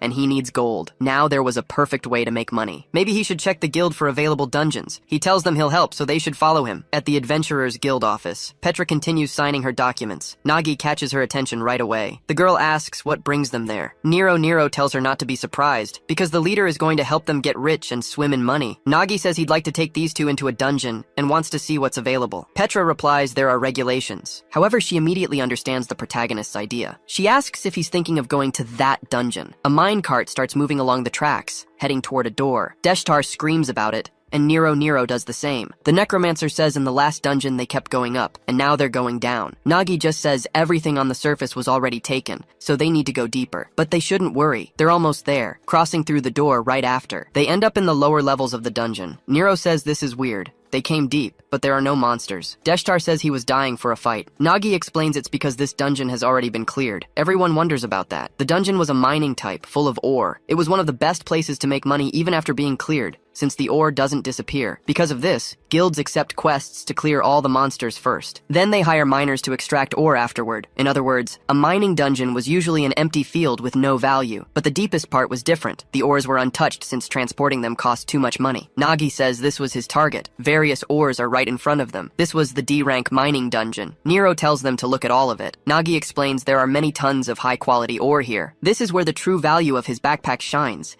It can solve the entire transportation problem. Saying that now that they understand, they need to get to work. He pulls out a pickaxe. The two are terrified by this. A few minutes later, the group starts working. Deshtar asks why every time they enter a dungeon they end up like this. Nero says he wants to fight some monsters. The protagonist wipes the sweat from his brow. He says he used to do this kind of work all the time, but he thinks it's been a while since he got exhausted in just a few hours. Besides that, he thinks that, as expected, the sword technique had been too much for him. His body still wasn't fully recovered. He wonders what that was. It felt like he put every piece of himself into one strike, a sword technique that rivals an adventurer's talent. If he can really do that on his own. Gula appears from the backpack and calls the protagonist. The protagonist says she must have smelled the ores and came out. If she looks around, she'll find plenty of stones and mana to eat as much as she wants, but Gula denies it. Suddenly, the puppies start pushing her. Gula says these kids wanted to help him. She puts a miner's hat on her head, telling them to get all the ore off the ground. The puppies start mining and carrying ore. They split into two groups with their own tasks. Nagi comments that these guys are good. It makes sense. Dogs have solid coordination, thinking they asked for 10% of everything, but they were still efficient, and he was fine with that. Besides, he says things seem to be going well. Then he calls Van and Nero so they can eat, but notices something strange has happened. Nagi committed a critical error. There were certain taboos and jinxes one should never trigger inside a dungeon, like saying the dungeon is empty or easy. The moment those words are spoken, the difficulty spikes, and Nagi forgot something important. Van and Nero are idiots. Deshtar says at this pace, they'll be trapped for weeks just gathering ore. The most terrifying thing about idiots is when they start thinking, asking themselves if it wouldn't be easier to just smash everything. No adventurer could ever do that, except the genius Van Deshtar. His finger explodes one of the ores in front of him. The second scariest thing was when an idiot truly believed they were a genius. The two celebrate because it was brilliant, but the wall begins to crack, destroying everything into 2 pieces. Deshtar wonders what that was. A stone monster appears immediately. It starts moving its hands, opening 3 eyes at once and releasing a blast. The monster plants its foot on the ground, moving forward immediately. Nagi shouts for everyone to run. Nero is confused. They said the dungeon was clear. The protagonist explains that Van's explosion triggered the opening of a secret section in the dungeon, known as the secret room. Secret rooms are called a dungeon within a dungeon, and are connected to a point rarely discovered. Finding one means valuable rewards inside. For most adventurers, it's a dream come true, but not for them. The guardian of this hidden room was a rank C target, the Yellowstone Golem. There was no way this group could handle that. Nero yells for the captain to look ahead. The exit was completely blocked. It seemed the explosion reached all the way here. Deshtar complains it was his fault too, but Nagi says it was just proof of how strong he was. The boy takes it as a compliment, though Nero remarks it didn't seem like one. Gula says to leave it to them. The dogs will clear the path. Nero is surprised as a pack of dogs just bursts out of his backpack. Nagi thanks Gula for that. This settles what they need to do. While the escape route is being made, they have to distract the monster. Deshtar says this error happened because of him, so he'll take care of it, but Nagi says it's too dangerous. This mine has a high concentration of ether. If another explosion happens, they don't know how it will react. If a chain reaction explosion occurs and the dungeon collapses, they'd be buried alive. Deshtar wonders if he can't use his finger summoning, and if he can't use that, then he wants to know if he isn't just a normal person. Nero says to leave it to her. She's finally going to fight a monster. She had been waiting for this moment. Nero advances, heading out while warning that she will take this down by herself. Nagi tells her to be careful. Fighters and golems aren't a good matchup. The girl moves her flaming leg, hitting the monster's jaw, but she gets surprised by something. It was very hard and had hurt her foot. The golem starts running after Deshtar. Nagi questions if the girl is okay, asking if she has any special ability she can use. Nero says her skills are athleticism and flexibility. Deshtar interrupts, asking how many times he has to tell her that's not a talent, yelling that she was famous on the battlefield for having absolutely no talent. Nagi thinks this is bad luck. If she had an ability, they could find a way to use it. Special abilities are precisely what adventurers need to fully utilize their talent, like Agnesa's fire or Van's finger ability. Deshtar says honestly, her physical ability was on par with a special ability, but the girl says that wouldn't help. Nagi thinks that in the end, the only thing he can do is the sword technique from before. The only weapon he has now was that thing he got in the graveyard dungeon. The group is surprised to see the relic. Nines says even if it's not super valuable, it seemed useful, and Stonemung wonders what to do. The knight questions if he can have it because he liked the design and it was pretty. Agnesa says she's going to be clear, because a certain useless person who did nothing throughout the dungeon was trying to take the relic. Stonemung says he couldn't even use the weapon. Agnesa speaks up. If everyone is okay with it, she would like to give this relic to Nagi. His equipment suffered a lot of damage in this fight after all. The protagonist thinks that even being a low-level relic, they are meant to be useful for adventurers. Being the Blade of the Dead, it was on a completely different level than the store-bought weapons he was using. If he combines the relic's power with the sword, then he could cut a golem. The problem was the preparation time. The technique requires focus and a lot of time. So he tells Nero and Van to hold on a little because there is a way to take it down. Nero says to leave it to her. Even she can handle this. Nagi shouts to be careful because if they take a hit, they'd be wounded. The girl advances toward the golem. She thinks she doesn't have the attack power to break through the golem's defenses, but the monster tries a palm attack. Nero dodges, jumping off its hand and starts to climb, speaking that when it comes to running, she's the best. The monster tries to attack her again, approaching with its palm, but she just looks back. Nagi draws the sword, thinking everything starts with the unsheathing, but nothing happens. Nero descends from atop the monster, performing a few more acrobatics in the air until reaching the ground. The monster looks at her kinda weird, following the girl's movements. Nero says if she couldn't do this, she couldn't be an adventurer. Deshtar watches this from afar, talking about his friend. She was getting impatient again, just like she was on the battlefield. Then he yells for the captain to do something quickly. Nagi concentrates his energy, drawing the sword with ether. Nero dodges yet another blow from the golem. She tells them not to worry, remembering when she was teased for having no special ability. She had been underestimated just for for being a beast woman, but even so, she still wants to become a great adventurer. Dodging all the golem's blows with acrobatics, Nero says she was going to prove it to everyone. The sword is completely drawn. Nagi thinks this is ready. It was the same feeling as before. He feels that he could cut through anything that exists in the world. Deshtar yells to wait a second, calling Nero's name. She needs to look behind her. The girl gets scared by this, but the protagonist's blow approaches. As the strike attempts to attack the girl, Nero is thrown far away by it. The protagonist continues in his state of concentration, moving his foot and his sword. Then he uses the quick sword, which diverts the trajectory away from Nero. The strike nears the monster's face, cutting a part of all that. An explosion happens inside the cave. The smoke starts to dissipate. Deshtar questions what he had done because it was incredible, and Nagi just sighs. But the necromancer mentions that thing. The protagonist asks him not to speak, but Deshtar questions if they had taken it down. A girl comments that Nero works very hard and everyone knows it, but honestly, she doesn't help much with anything. They just imagine what happens if she ends up on the same team as them in training. Another girl says she would fail the exam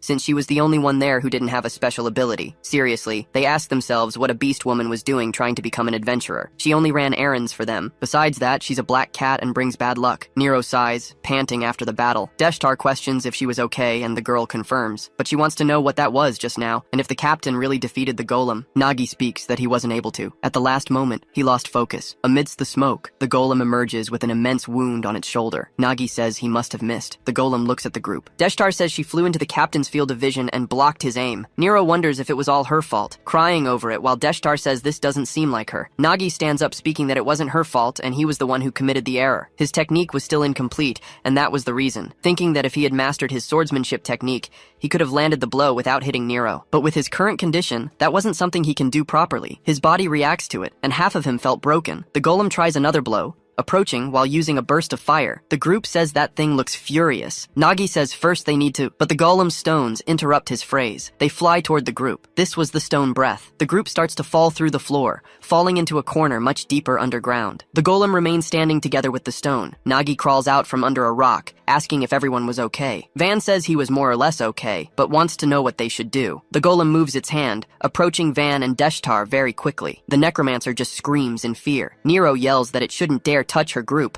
advancing with 2 pickaxes and striking the monster. Nagi says it was dangerous and she should come back. The pickaxe in the girl's hand shatters. She wonders what to do. Her attacks weren't working anyway, but there must be a way. This crappy gear was just slowing her down. She was a martial artist, and that was reason enough. The golem was full of cracks. If she aimed for the fractures the leader made, she strikes the monster's shoulder. The girl tells herself, if that's not enough, then she has to hit it twice. If twice doesn't work, then 3 times. She keeps repeating 3 times. She just has to keep hitting. Her hand is completely worn raw, but the girl keeps pounding the creature. The golem gets scared now that it's actually taking damage. It moves its hand, throwing the girl far away. Nero slams her back against the wall, shattering many rocks with the impact. Back on the battlefield, she could have argued with her teammates who underestimated her and forced her to realize this. But imagine this strange situation, thinking that it wouldn't change anything, and that they never truly accepted her. In the end, what she needed was to prove it to herself. Van might be stubborn, but he can summon powerful explosions. And the captain split the golem with just his swordsmanship. She was the flaw in the raid group. If she wants to keep standing beside them as an equal, she has to prove she's worthy too. The golem's hand approaches the girl. Deshtar asks what she's doing. She needs to get out of there. The strike closes in on the girl. She keeps her head up because she's going to prove it to herself. The golem's blow hits her. The 2 guys are surprised by this. Nagi says he had no doubts about that stance. This phenomenon was something he'd seen countless times while working as a porter behind adventurers. Sometimes this happens to adventurers. The monument of enlightenment. Nero is glowing as the strike approaches. Her eyes were closed. In her head, she walks through a sea, wondering where she is, since she thought she was fighting a golem just a second ago, wondering what this could be. A voice speaks, "You who walk the path of battle, to you whom I have seen strength in, you shall receive my power." This was the martial artist's monument, the gladiator Galatus. With this, she must take the lives of monsters and conquer dungeons, and save her world. They say that for gifted adventurers, this phenomenon is growth. He never found it himself, but he knows that those who remain standing can always take another step. Nero clenches her fist tightly, activating her martial artist's special ability. It's called Shockwave. The girl charges forward with her martial artist talent, striking the golem's head and destroying it quickly. The monster is surprised by all of this. Its chest has 4 holes caused by Nero's shockwave, the neon punch. The golem starts roaring as it falls. The 2 team members are impressed by this. That golem finally disintegrates. Nero looks excitedly at her fists and says she got super strong. Special abilities were talents adventurers are born with, continuing to grow according to their class. This guarantees physical and agility improvements. But great growth comes from the Monument of Enlightenment, which appears when a significant event occurs, granting unique powers. For example, Stone Mung gained the Elder's Wisdom. Because of that, he gained a Stone Mage ability that allows him to use defensive spells. But if he had acquired a nature magic spell, he could use wood spells instead. In this way, special abilities share the same talent pool. The little dogs finish clearing the rocks. Nero tells them to move aside because she's going to break this. She squeezes her fist with energy. She activates her shockwave talent, using the neon fist advance. The little dogs are impressed, and Nero says her ability was really amazing. But suddenly the rebound hits her. She comments that her head is suddenly spinning. Nagi tells her to stay calm. It's a symptom of exhausting ether, and happens when you use too much. Ether is the energy that allows adventurers to use their talents. Getting exhausted after using the ability twice means it was very strong. Nero asks if Van heard that, because her special ability is awesome. But then she gets completely shocked. Van Deshtar wonders what that thing in his hand is,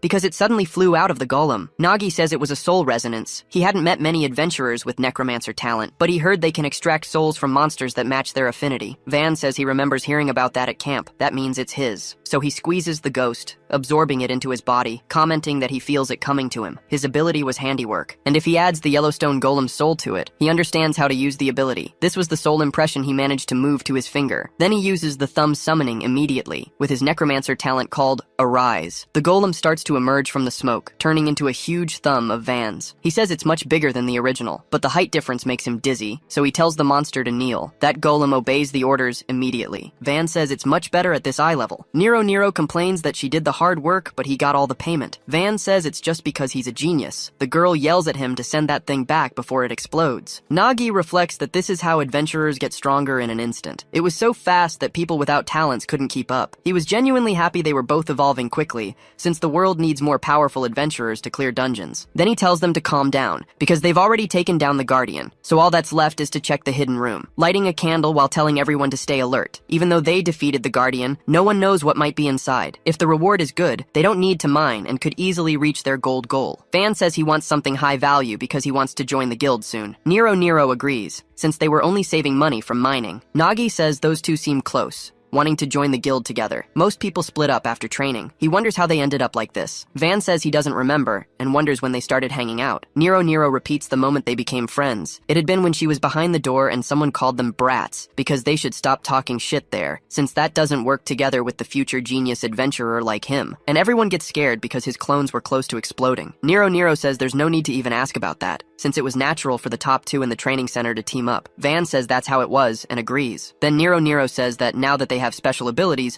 the 2 of them are unstoppable. Deshtar comments that there was something making him curious, wanting to know what exactly the captain's backpack was. Nero says she was thinking about that too, because weird stuff keeps coming out of it. Deshtar questions if he doesn't have swordsmanship talent, but Nagi says it was rare. Usually people get talents compatible with their class during the ritual, but in rare cases it wasn't a talent, but a special weapon. His backpack was one of those cases. Nero says she didn't even know about that kind of thing, and wants to touch his backpack. Nagi tells her not to even think about it, but to her it would just look like a normal backpack with a bottom. However, when the captain puts his hand in there, just like that, there were even lollipops. Nero says that's magic, but Nagi says this backpack stores everything perfectly, so they're still fresh. The girl comments that with this ability, he could be rolling in money. Deshtar agrees, since he wouldn't even need to clear dungeons, and it had infinite uses. Nagi says that if it were just for money, yes, but he tried using it for all sorts of things, starting with selling food to famous restaurants. Then he started transporting large quantities of supplies too, but he didn't do it to get rich. If he could help an adventurer deal with another dungeon in this world, that was enough for him. Then he says they seem to have already reached the end of the secret room while they were talking, and there it was. This must be the secret reward with strange statues. Nagi says it was something rare called statue exchange. If you show something, you'll receive a reward in return, but they shouldn't worry. He puts the backpack on the floor. He comments that this statue doesn't ask for valuables or expensive things. They figured it out by looking at its clothes. It looked like a farmer. So, for a farmer statue, a simple potato should do the trick. The statue's eyes started glowing. A smile spread across its face. Then, it spat a gem out of its mouth. Nero shouted that it was just a rock. Nagi said that this alone was more than enough to hit their quota. The girl told them to try trading with the next statue too. The protagonist analyzed the next one. Seeing it looked like a mage statue,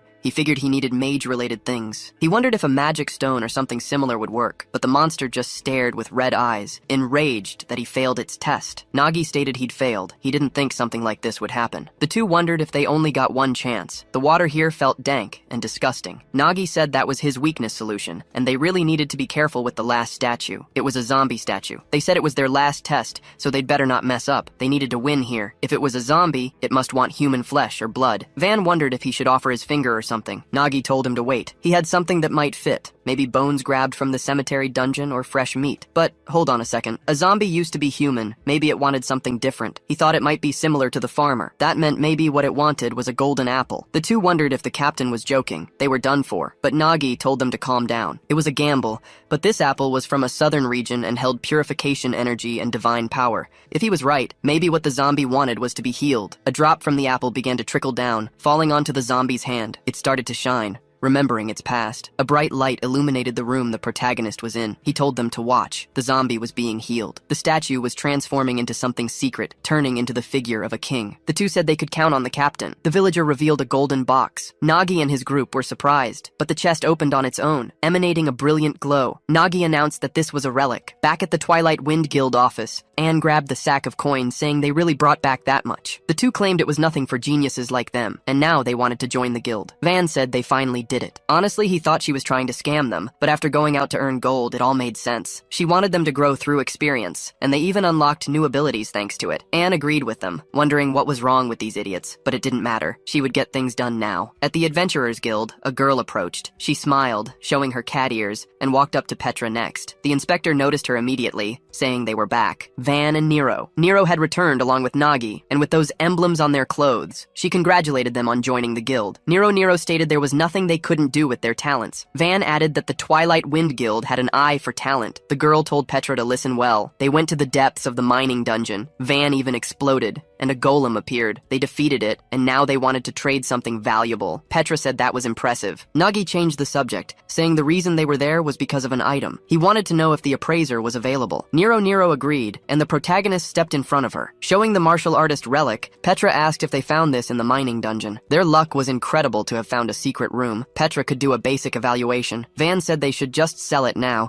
but Nero refused. Since this was the first relic they got from a hunt, they couldn't sell something so valuable. Back in the dungeon, Van yelled about finding a relic. He wondered about all this, wanting to know what it was. Nero questioned if it was better than emeralds. Nagi wondered if these idiots really didn't know anything. He explained that relics are special equipment used by adventurers. They are more valuable than normal items, and this one was identified as a martial artist relic. Given that Nero awakened her special ability in this dungeon and found the martial artist relic, it seemed like fate. He wanted to know if Van was thinking the same thing he was. Deshtar said they were on the same page. Nagi said it was a gift for Nero for unlocking her ability, but Van shouted they should sell it. The two got into an argument over it. Nero celebrated because he planned to give her the relic. Van insisted they sell it because the gold was enough to buy top-tier equipment with plenty left over, but Nero refused. Petra interrupted, saying Van shouldn't do that. Comparing a relic to normal equipment was an insult in itself. Relics are the heart of adventures and the key to conquering dungeons. Each relic is a magical artifact with its own abilities. Its real value comes alive when it resonates with ether. So, a single relic that matches an adventurer's ether would make them become much stronger. The two said that was the reason so many adventurers explored dungeons. Nagi thought Petra was absolutely correct. Some high-level adventurers are practically covered in relics from head to toe. But ironically, the existence of relics had made skill equipment like his backpack seem obsolete. No matter how useful the ability was, in this world, there were many relics that would be better. Petra said she would take a look to appraise the relic, using her scout talent. She converted the relic's properties into text. The evaluation finally completed, and the relic began to split apart, transforming into something completely new. It turned into the copy, rare rank. It copies the user's ability. That relic started meowing because of its cat form, manifesting into smoke headed towards Nero. And then, it fused with the girl's ether. Nero said it equipped itself. Petra congratulated her. It seemed she and the relic had great compatibility. Nero questioned this. The inspector explained that some relics don't let their owners choose them. They choose their own owners. Nero asked if Van heard that. It was hers now. But Deshtar said, thinking about it, the captain must have a relic too, as she felt similar energy from him. Nagi said he got it in the the cemetery dungeon, and it was in very bad condition. Relics are very hard to repair. Petra questioned what he did to end up like that. The protagonist recounted that he swung it once, and that happened. Van said he messed up, but if not for that, it would have cut. Petra reflected on splitting the golem in two. That was a Getty's relic made of black iron,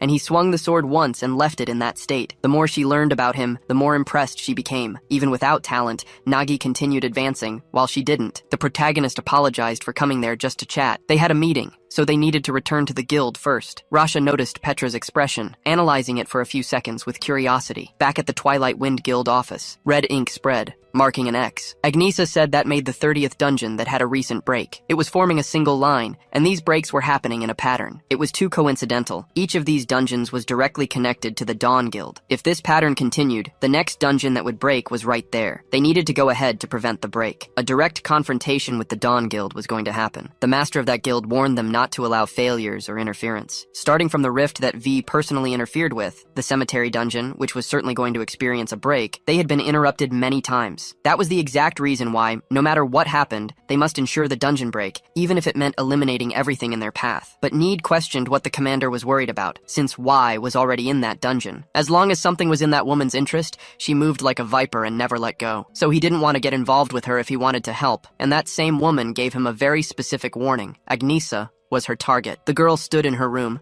analyzing the board. She reflects on the Dawn Guild. They were planning something. They always orchestrate a break, then fix it themselves to deflect suspicion. She just doesn't understand their goal. Suddenly, Nagi knocks on the door, asking if Agnesa had sent for him. She remarks that he's finally arrived. The protagonist mentions she had a task for him, and she confirms it. Her guild, Twilight Wind, decided to clear an A-rank dungeon that was on the verge of breaking. Van and Nero declared they would handle it, excited to finally have a real mission. But Agnesa told them it was impossible. They were both far too weak for such a task. The two shouted that she hadn't even seen their talent, mentioning they even stole a golem's soul, but Agnesa insisted they wouldn't survive that dungeon. Nero was surprised immediately after. She wondered if it was because she had started sensing ether, but now she could feel the aura around the vice leader. Her ether was on a completely different level. That meant Agnesa was right. They wouldn't be any help at all. Nagi said that if she called them there must be a reason. Agnesa confirmed it, explaining that Nines' group and he were planning to clear the dungeon. She wanted to know if he realized that this dungeon suited the protagonist perfectly. It was located in the Northwest Canyon region, a massive underground labyrinth with a pit, also known as the Ant Nest Dungeon. Nagi, Nero, and Van were going to clear this dungeon. It would be their first mission as members of Twilight Wind. And for this dungeon invasion,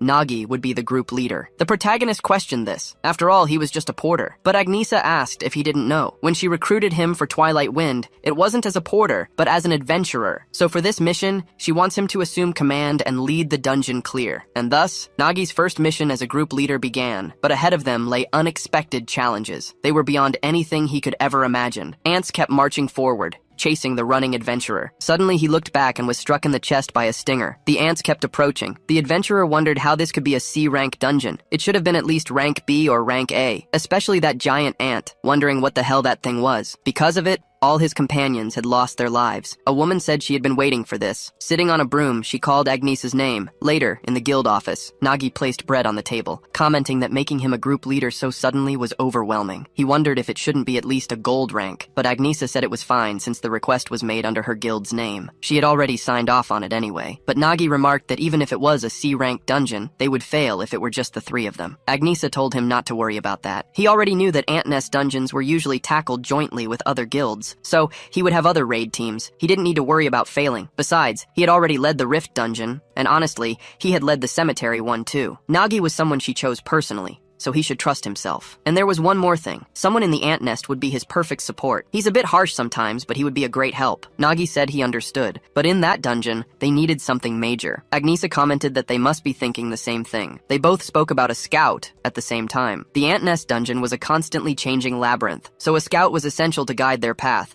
not forgetting the clearing aspect. Agnesa said exactly. She was trying to find one, but even as mercenaries, no one wanted to go. At the Adventurers Guild, Petra apologized to some adventurers until she recognized them. Ring was a silver rank scout. She commented that they hadn't seen each other since training school, and Petra mentioned hearing she had joined a guild, but Ring told her to wait. Petra was speaking too casually. Even if they were friends in training school, Petra was still a white level. Meanwhile, Ring was a silver level adventurer, unlike her. Petra might have had good grades before, but in the end it didn't make her an adventurer, so she should know her place first. Petra agreed and apologized to the adventurer. She didn't mean to offend her. Ring said she was sure she'd see her around, hoping that after some jobs she might pass the time. Rasha Rasha asked who those people were, and Petra replied they were school colleagues. It was because of the stereotype that scouts who became inspectors were a waste of talent. A scout's talent is used to lead a group on the front lines during dungeon exploration. Outside of dungeons, they are used in many other ways. Sometimes they choose to become inspectors instead of adventurers. But the truth was, inspectors are viewed as failures who gave up on their talent or spirit to become adventurers. Rasha said she was the perfect example. She thought she had adventurer talent, but she lacked the skills or mindset to be a scout, so she became an inspector. But Petra wasn't like her. Petra could become an adventurer. That was why everyone was shocked when she said she would become an inspector. Petra replied it was because of her grandfather, who was completely against her becoming an adventurer. Rasha said he was a very strict guy. Petra denied it. He had been crying, begging her not to. But her friend questioned if that was really her decision. She wanted to know what Petra really wanted. She read the paper Petra had been working on recently. It seemed more like a diary than a thesis. She started reciting about the way Nagi looked at Lady Agnesa. Rasha said she thought the same way, the way she looked after returning from the Rift dungeon with the porter, Nagi, and how she looked when she heard they were going to the mining dungeon. It seemed like she was screaming that she also wanted to become an adventurer. Petra ran towards a room, walking through the hallways as she thought. She said Rasha was right. The truth was, she always wanted to be an adventurer, so she got stuck in the training center without her grandfather knowing. When he eventually found out and cried, she realized something. More than her dream of becoming an adventurer,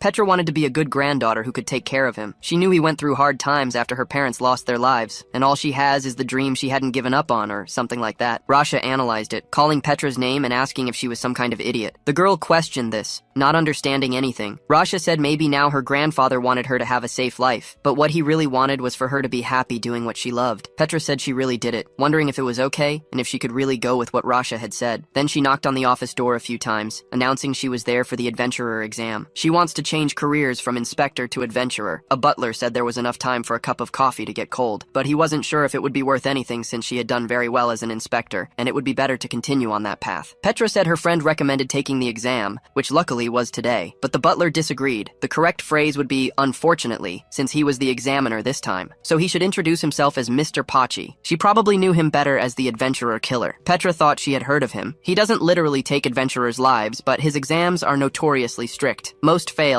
and those who pass have low ranks. Pachi said he didn't need to test her. People like her trying to change careers show up every year, but the chance was less than 5%. Maybe their talent or ether changes over time, or abilities awaken late. They come for the class transfer with hope in their minds, but they will only find hopelessness. That machine measuring potential was absolute. If her talent was lower than before, there was no chance of improving, so she didn't need to do this. Just place her hand on the spot, and it would show the girl the truth. Thinking that he was Mr. Pachi and had seen this kind of thing hundreds of times, he bet she wouldn't even pass the ether test. If she were going to become an adventurer, it would have happened a long time ago. Petra honestly isn't sure she's doing the right thing. It goes against her grandfather's wishes after all, but the reason her heart changed wasn't just a desire to be adventurous. She asked Nagi once why he keeps risking his life in dungeons. He answered as if it were nothing. He said it was just something someone has to do. Petra thinks that sounded so casual, but she knew what it meant. Invading a dungeon without ether protection was like diving into fire with no gear, even for a porter. And yet, he spoke those words as if they were obvious. Petra just felt ashamed of herself. Even with her natural talent, she hadn't done anything. Outside the exam room, the girl breathes deeply. Ring approaches, telling them to look. She really came back to test to be an adventurer again. They had been there less than 30 minutes, so she must have aced it. They want to know her thoughts on becoming an adventurer,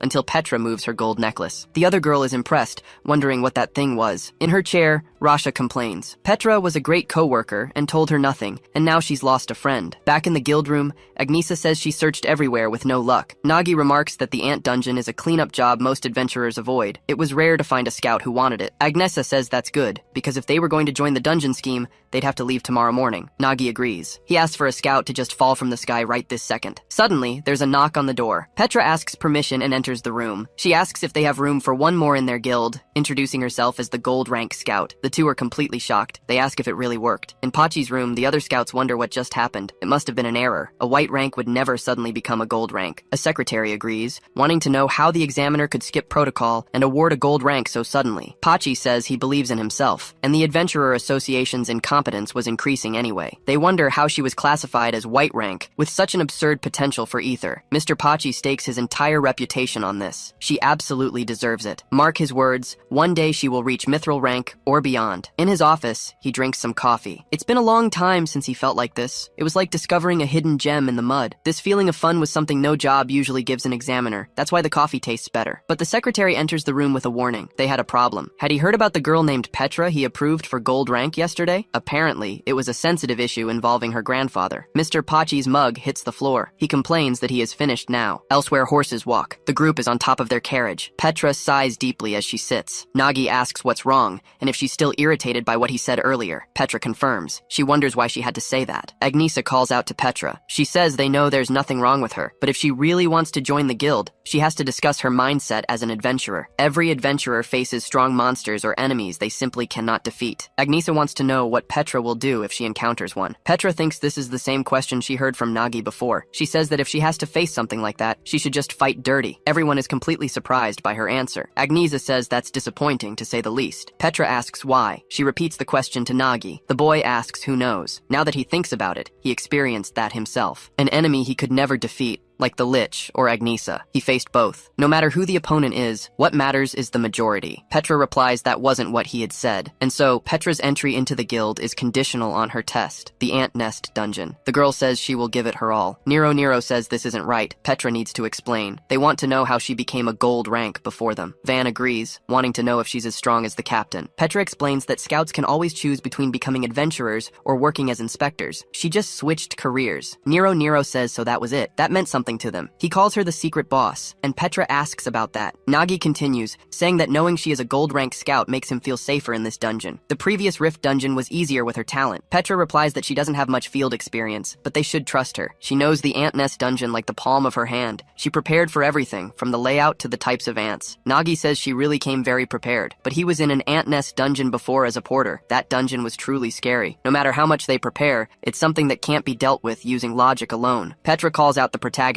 for his discouragement. She says he'd better prepare himself for what's coming. Facing the immense hole, Nero identifies it as the tunnel entrance. Nagi asks Petra's thoughts. She replies that judging by the mana concentration, it's a C-rank dungeon as advertised, but cooperation would be great. Nagi agrees. They say the ant nest dungeon is cave-sized, and the entrance is huge. Suddenly, someone appears and questions who they are. He wants to know what they're looking at. They are from the guild No Answer, and his name is Gerald, the raid leader. He tries to discover who the captain is. He assumes it's Petra because she is a gold rank scout, but the girl denies it. The captain is Nagi. Gerald evaluates his rank. He says Nagi is just a porter. Another colleague of his bursts out laughing. It's hilarious that a white rank would be a raid captain. Nagi says he expected this kind of reaction. Nero says this guy doesn't recognize a sleeping beast. Petra complains that this is very rude. She hates judging someone entirely by their rank. Gerald questions that response, asking if their captain really is a white rank. In that case, he has a suggestion. Why doesn't she join his team? His current scout is only a bronze rank, and besides, she's beautiful. Petra refuses since her captain Nagi is much more qualified. Gerald says he understands. These clowns really are something. Perhaps they should show how a porter is treated. He orders his luggage guy to get over there,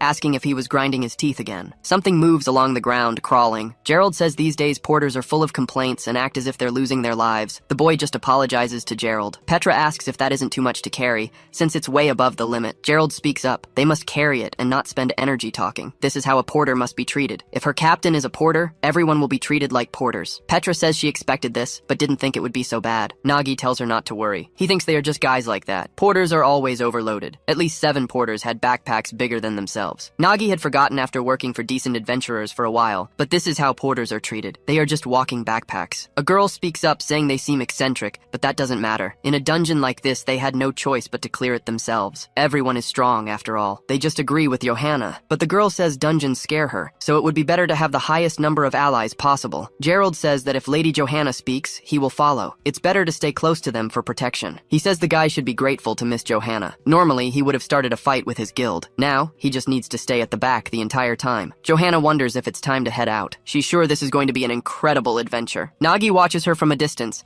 noticing the snake tattoo on her shoulder. Suddenly, the fangs start to bloom. He feels a surge of energy headed his way. Petra asks what's wrong. Nagi tells her it's nothing, just a bad feeling. He expected to be treated like this anyway. I guess they just have to follow along along now, like they said. Van cheers, happy that his dungeon finally looks the part. Everyone approaches the massive pit leading down into the ant dungeon. At first glance, it looks like a standard dungeon, aside from the ant monsters, but most people don't know what this place really is. Among adventurers, it's known as the Ant Hell Pit, a labyrinth maze of tunnels. It's packed with endless waves of ant attacks. He was sure the real danger hadn't even begun yet. Nagi thinks he was lucky to tag along with the main raid group for this mission. With his inexperienced team, trying this alone would have been tough, but after just 30 minutes, he realized exactly what kind of guys they were. They were the adventurers he'd only heard about in stories, the so-called 3 types of dungeon hopelessness. Van asks about it, and Nero demands to know what it means. Petra explains it's a famous classification among adventurers for people who frequently run dungeons. The first is called the brainless charger. It doesn't matter what monster or trap lies ahead. They only know how to charge forward blindly. No tactics, no strategy, just brute force, even if it means hurting teammates or porters and breaking formation. The second type is the stubborn mule. No matter what warnings you give them, like that chubby guy saying he doesn't care because they're the main raid team,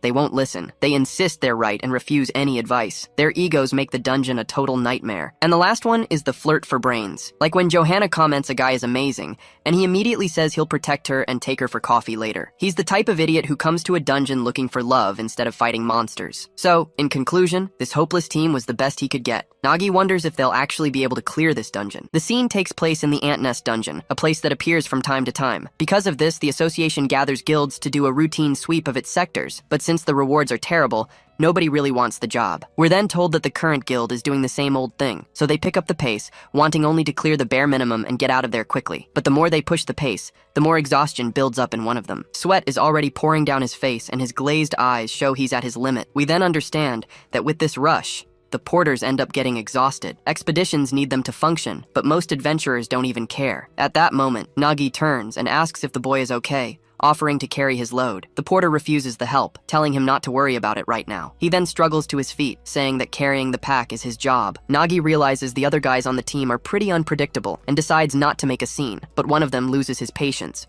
grumbling irritably about the whole situation. He then turns and yells, asking what those lazy bums are doing just standing there. The big guy gets angry and yells at them to move, saying if they have time to talk, they have time to walk. But Petra confronts him, saying this isn't how you conduct a real expedition. He then calls her unbelievable, accusing her of dirtying the name of adventurers. Then he says she's getting all worked up over a porter, when her own leader is one. To show them how things work, he grabs a bag of coins and throws it far away. With a smug smile, he announces there are 10 gold coins in there, and whoever gets it can keep it. The porters are in shock, yelling in surprise at the mention of 10 gold coins. Petra panics and tries to warn them, because that spot is a very dangerous trap, but they don't care about the danger and run off, yelling that it's their pay for the day. In the middle of the chaos, one of the porters manages to be faster and grabs the bag of gold. He's overjoyed, celebrating with tears in his eyes for getting the coins. But suddenly, several monster ants erupt from the ground, terrifying him. The boy looks back in panic, unable to believe the ambush that just happened. The scene cuts to a giant sword being drawn, making a menacing sound. It's the warrior, who activates his warrior's talent with a look ready for the kill. He then uses his ability, a whirlwind of winds that slices through all the enemies. With a single strike,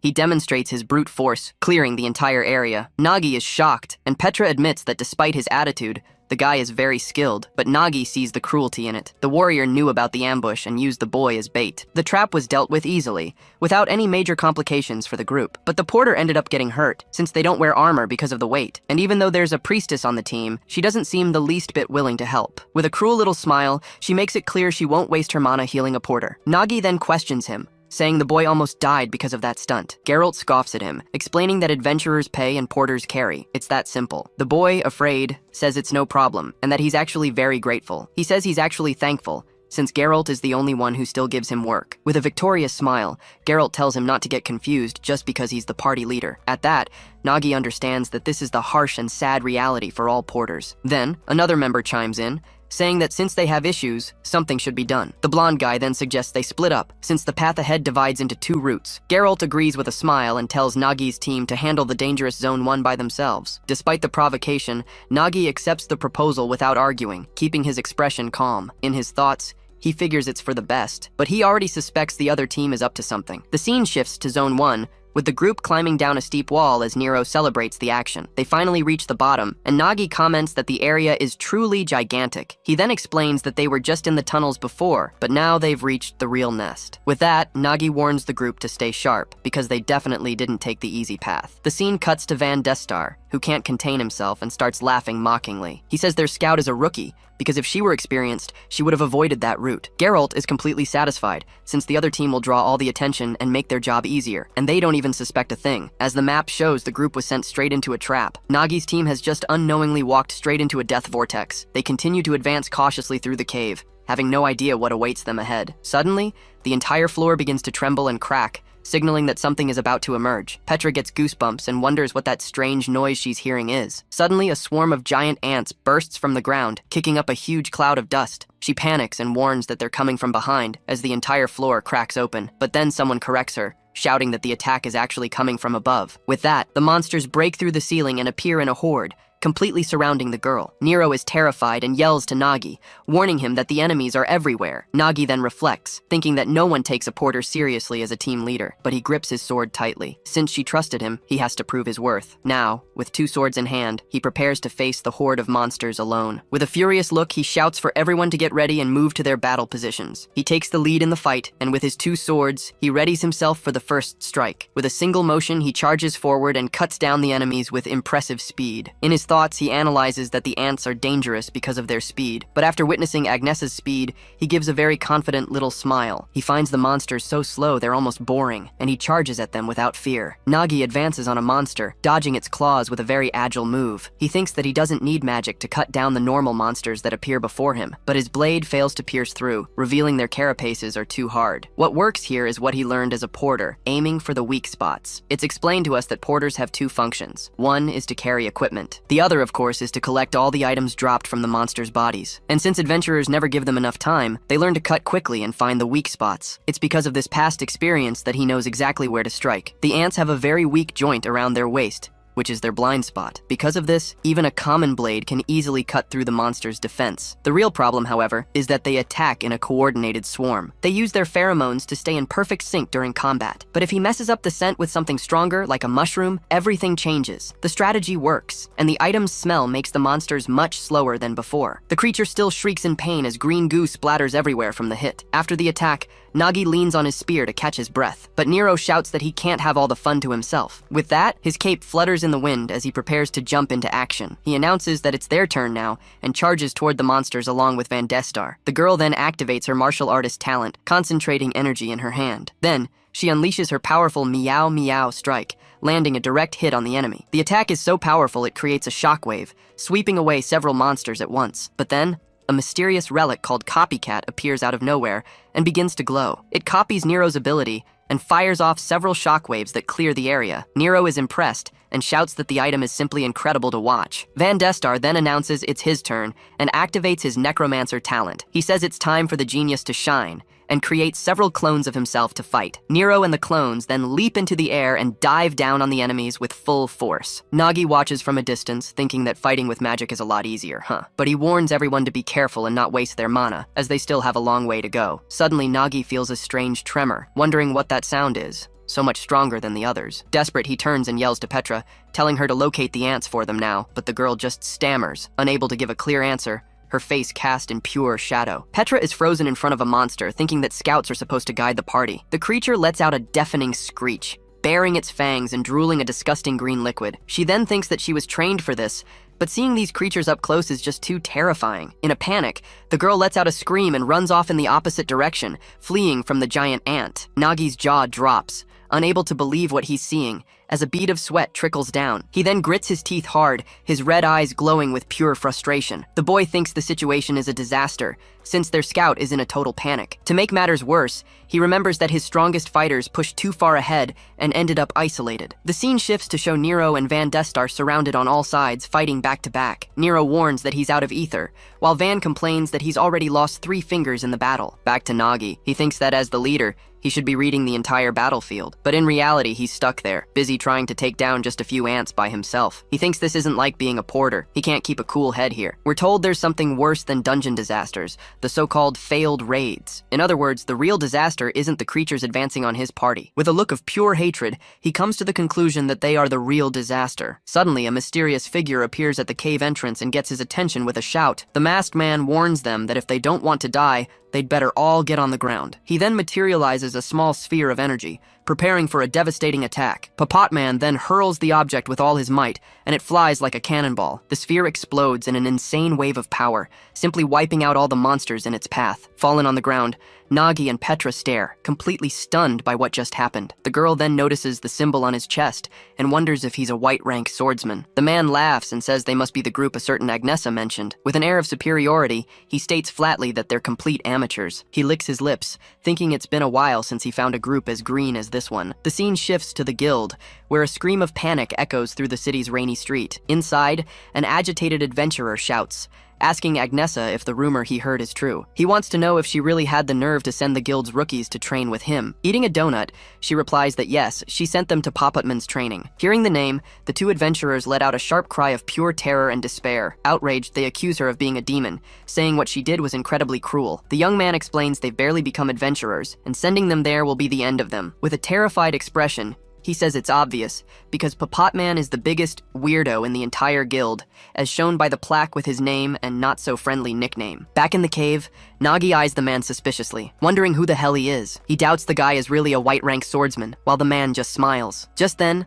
a shocked Petra approaches Nagi and asks if he really saw what happened. She can hardly believe he wiped out all those ants in a single blow without using a talent. Papatman then confirms it, saying he finished them all off using just a cheap fishing rod. He asks why they're so surprised, and informs them that Agnesa sent him there to help. Nagi processes this, thinking that Agnesa sent him to help, but then he remembers something. The scene cuts to a flashback, with Agnesa saying he'd find the perfect helper there. She had explained that he'd recognize him right away because the guy was one of a kind and had some issues. Back in the present, Nagi asks if he's the guy with personality problems she mentioned. Just then, Van and Nero approach, commenting that Nagi's face looks familiar. Papatman tries to dodge the comment, saying he just has one of those generic faces, but the pair disagrees. He ignores them and says Agnesa told him she was sending promising rookies, so he was quite excited. But then he breaks into a huge grin, preparing to give his honest and brutal opinion of the group. With a look of disgust, he says they are absolute trash, leaving everyone in shock. Nero and Van get angry, yelling that he was too cruel and that they took out plenty of ants too. The masked man admits with a smirk that their firepower wasn't bad, but he criticizes them, saying they wasted all their ether and broke formation like idiots. Then he turns to Nagi and Petra,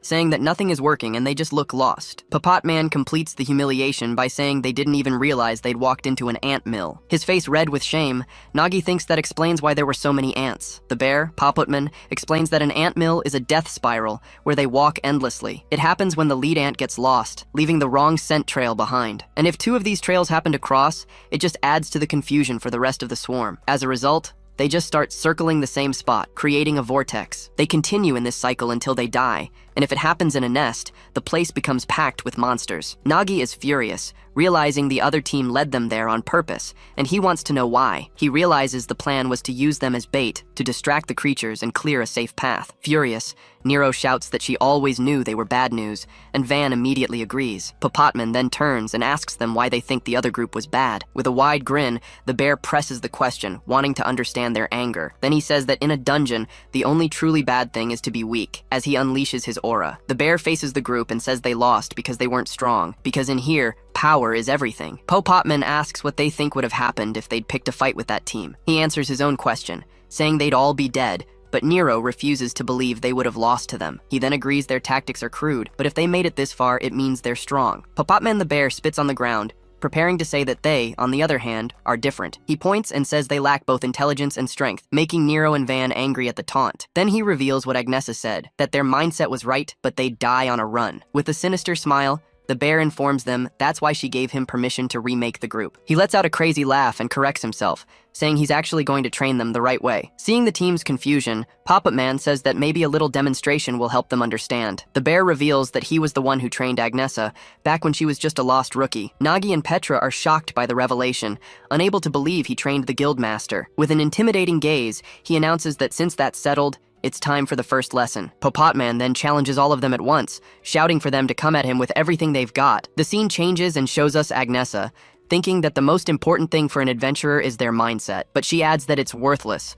without the strength to back up that mentality. As she eats, it's shown that she really hopes this whole experience gives Nagi and his group the strength they so desperately need to finally evolve. Back in the cave, a burst of blue energy explodes, cracking the ground around it. Popotman's lure flies fast, cutting through the air with a blue glow and a deadly whistle. The group scatters desperately, dodging the waves of energy the bear unleashes in every direction. Van shouts in frustration about the rod, saying there's no way he can keep up with its speed. But Nero tells him not to worry because with her shockwave, she doesn't need a direct hit. Popotman just smirks, finding her confidence and her speed to be quite slow. He easily dodges her attack, saying she wastes her ether thoughtlessly, and that's why Popotman simply leaps over the girl, who rushes past without even touching him. With his eyes glowing, he reveals he can see her every move before it happens. In a swift, precise motion, he prepares to counterattack with a well-aimed strike. Popotman then lands a kick on her back, and she cries out, surprised by the bear's speed. He explains that he knows her specialty is new, because she's spending ether so obviously. Seeing this, Van D-Star grits his teeth,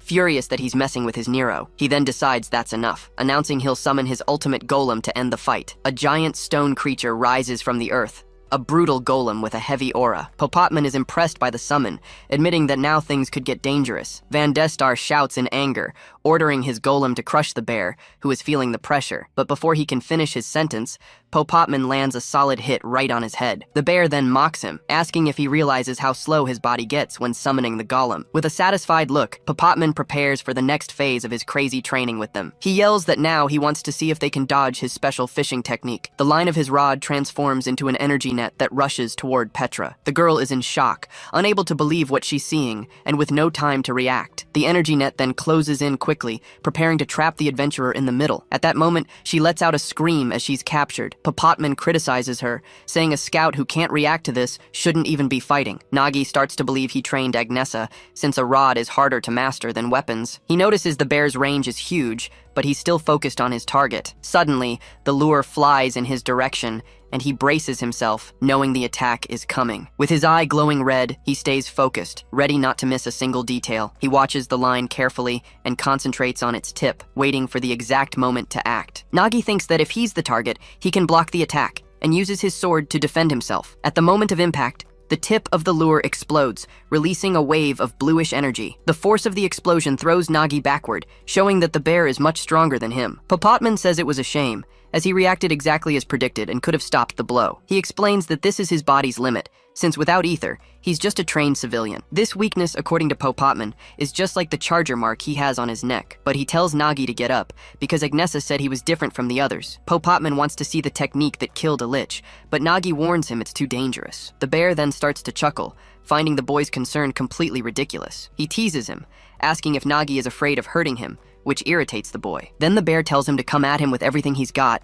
saying he can take it no problem. Nagi warns him that if he gets hurt, it's not his fault, and prepares to use his technique. Popotman analyzes his stance, noting it's a drawing technique and that his form is clean, but he bets Agnesa exaggerated, since she always has too much faith in hardworking people. Yawning, he asks how long he has to wait, and says this attack wouldn't land in a real fight. A blue energy starts crackling intensely, gathering in Nagi's hand for a single strike. With his focused red eye, he feels the technique is finally ready to be unleashed. Just then, the boy fires an intense flash of light that cuts through the air like a cannon. He then shouts a warning, saying he won't be responsible if the bear gets hurt. Popotman turns his head with an annoyed look, wondering if he's hearing this right. The bear tells him to stop being so dramatic because his sword style is no big deal. But suddenly, a giant wave of energy rushes toward him, and all he can say is, huh? With wide eyes, he realizes the attack was serious, and thinks he's totally screwed. We're shown that Popotman's plan was to be a mentor respected by all, but out of nowhere, a blue flash appears, heading straight for him, leaving him very confused, and then he takes the slash right across his face without even understanding why. At that moment, his eyes slowly open, revealing a fury that had been contained within. He thrashes around, desperately screaming for them to stop hitting him right now. The scene shows the group gathered together,